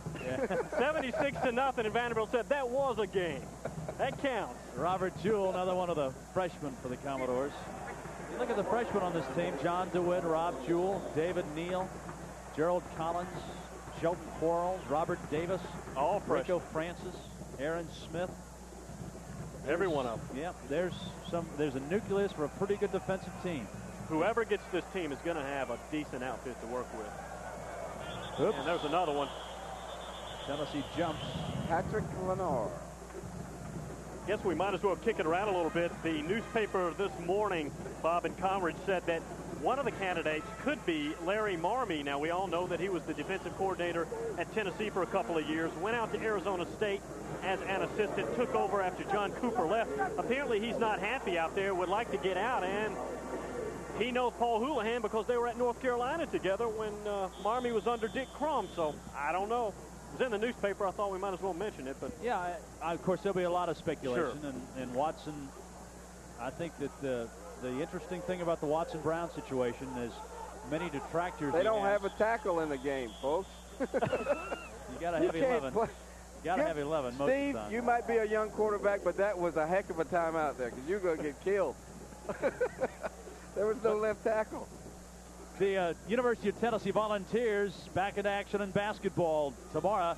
Host the Moccasins from UT Chattanooga. You can see it on Tennessee Basketball Live at 3 o'clock Eastern, 2 o'clock Central on the UTV network. Join Randy Smith and former Vol A.W. Davis for Tennessee against UTC tomorrow on the UT network. Tennessee's basketball team had, of course, the tough loss to Memphis State, bounced back and beat Kent on Thursday night. Vanderbilt's basketball team, Bill, last night down by 16. They came back to Hawaii and came back and won 74-70. And tonight they'll play George Washington, and George Washington upset the host Stanford. The question I have is, why did Mike Montgomery tell his athletic director or whoever it is at Stanford to schedule somebody that could beat the host team supposed to win the thing, and they're not even in the finals? Yeah. You can hear the game tonight on WLAC in the mid-state and across the, I guess, what, 38 states on WLAC, and the broadcast time is what? 9:55 airtime, 10:30 tip-off. Chip Walters will be out there calling it tonight with Ron Bargatze on the Commodore Radio Network tonight. Second down, long for Tennessee. Matthews going to throw up his first pass. Look at his arm. Fleming is down there, and it's batted away. Threw it a little late, but he threw it a long way. Smith and Robert Davis back there. Connors, talk about Matthews, the things he can do a little bit. Well, what he's done from spring to now is just phenomenal. When he first came onto the scene, he had a release that was really, really slow. In his drop back, he would lock himself in so much that he'd have to open up and throw, and it was like he was telegraphing everything that he did. I think he learned the offense a little better, and his throwing motion has become much more fluid, and I think you're going to see a lot from Steve Matthews. Matthews hands off, safe play. Tracy Smith breaks a couple of tackles, still will be 10 yards short of the first down. Dragged down by Lewis Woolridge. So Tennessee will punt. We'll check out the punter. Joey Chapman was coming out to punt. Maybe we thought we might have the second teamer, but Matthews hands it off to Smith at a converted defensive back. Tracy looks like a pretty good running back. What I have to question is I think he wants to kick it outside a little too much. He's not the biggest guy, but extremely quick. They say that they're not going to put him back in the secondary, though. He will be a tailback in spring practice and have every opportunity to win the starting job next year. And, of course, there still are some doubts about Chuck Webb. A, will he be healthy enough? B, will he be able to stay in school? And C, does he want to come back next year? Well, nobody seems to have the answer. Well, I think if Chuck goes through the spring, he'll learn and get the feel of running inside. You mean Tracy? Tracy, excuse me. Tracy does, because there'll be a little bit of a difference next year because some of those linemen are gone. But if you're a defensive back and you're not used to running inside, it takes... It's nasty, huh? It is not a pleasant scene if you don't feel comfortable. Well, I wasn't insinuating that I could. I was just making an educated opinion on it. Clock under 2 minutes now. Tennessee 49, Vanderbilt 20, and Chapman boots another one away. Another good kick. Payne drifts back to his 21. Looks for help. Nobody there except white shirts. Mike Rapine, number 98.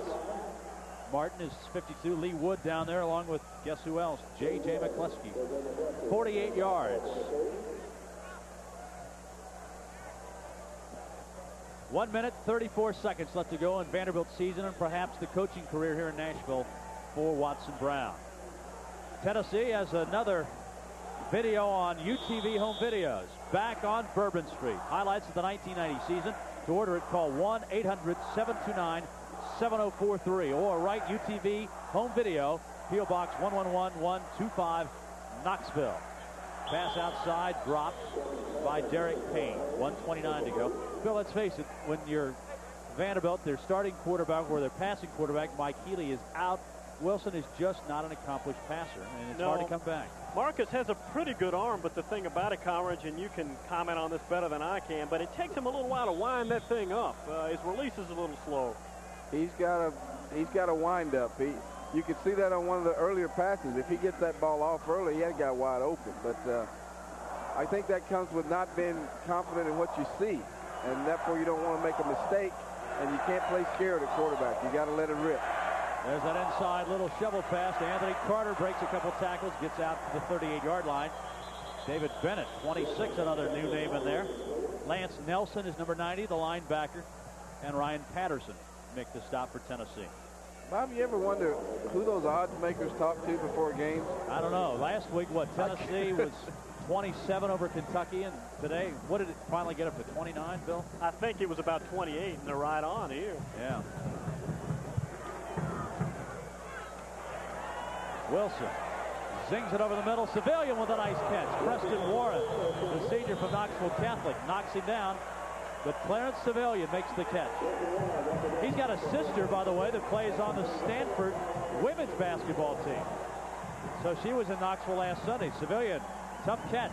Has to reach back a little bit. Whoops. Not a pretty good throw, though. Didn't have to reach back as far as I thought. Just on that left shoulder. Very, very good receiver. Money man in that offense.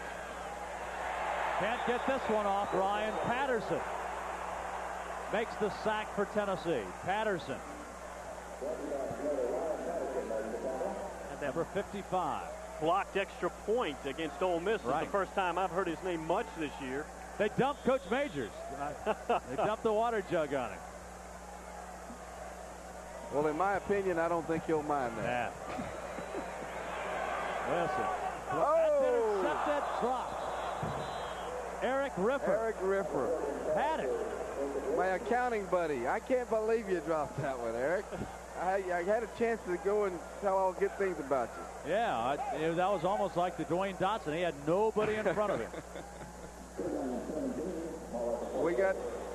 Here comes Coach Majors. Let's see. There. That was a full frontal attack right there. They didn't sneak up on him. They just doused him. In my opinion, that was okay. Yeah. 21 seconds to go in the game.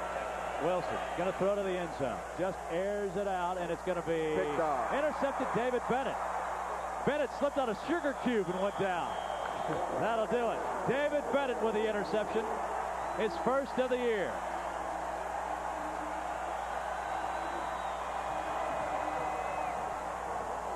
Watson Brown, that sums it up. You have to feel for that man, right? There we just looked at Watson Brown, a guy who was brought back to Vanderbilt to be the long-lost hope. To win here consistently, finishes up at 10-45. He's a class act. You know, he's getting a little teary-eyed. Tennessee will just kneel down on it, end the regular season. 8-2-2. There it is. Roderick Lewis says it all. Now Lloyd Kerr's in there at quarterback. Kerr will just hand it off, and the game will come to an end. Tennessee's Volunteers have won the Southeastern Conference Championship. Tennessee has knocked off Vanderbilt 49-20. And the celebration for the Volunteers has begun, and a nightmarish season for the Vanderbilt Commodores is finally over.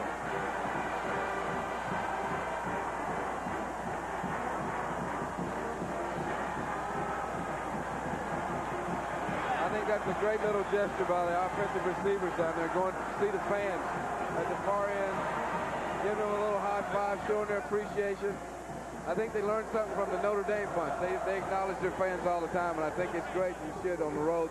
Because when fans take their time to come see you play, you should acknowledge them, and I think that's really great.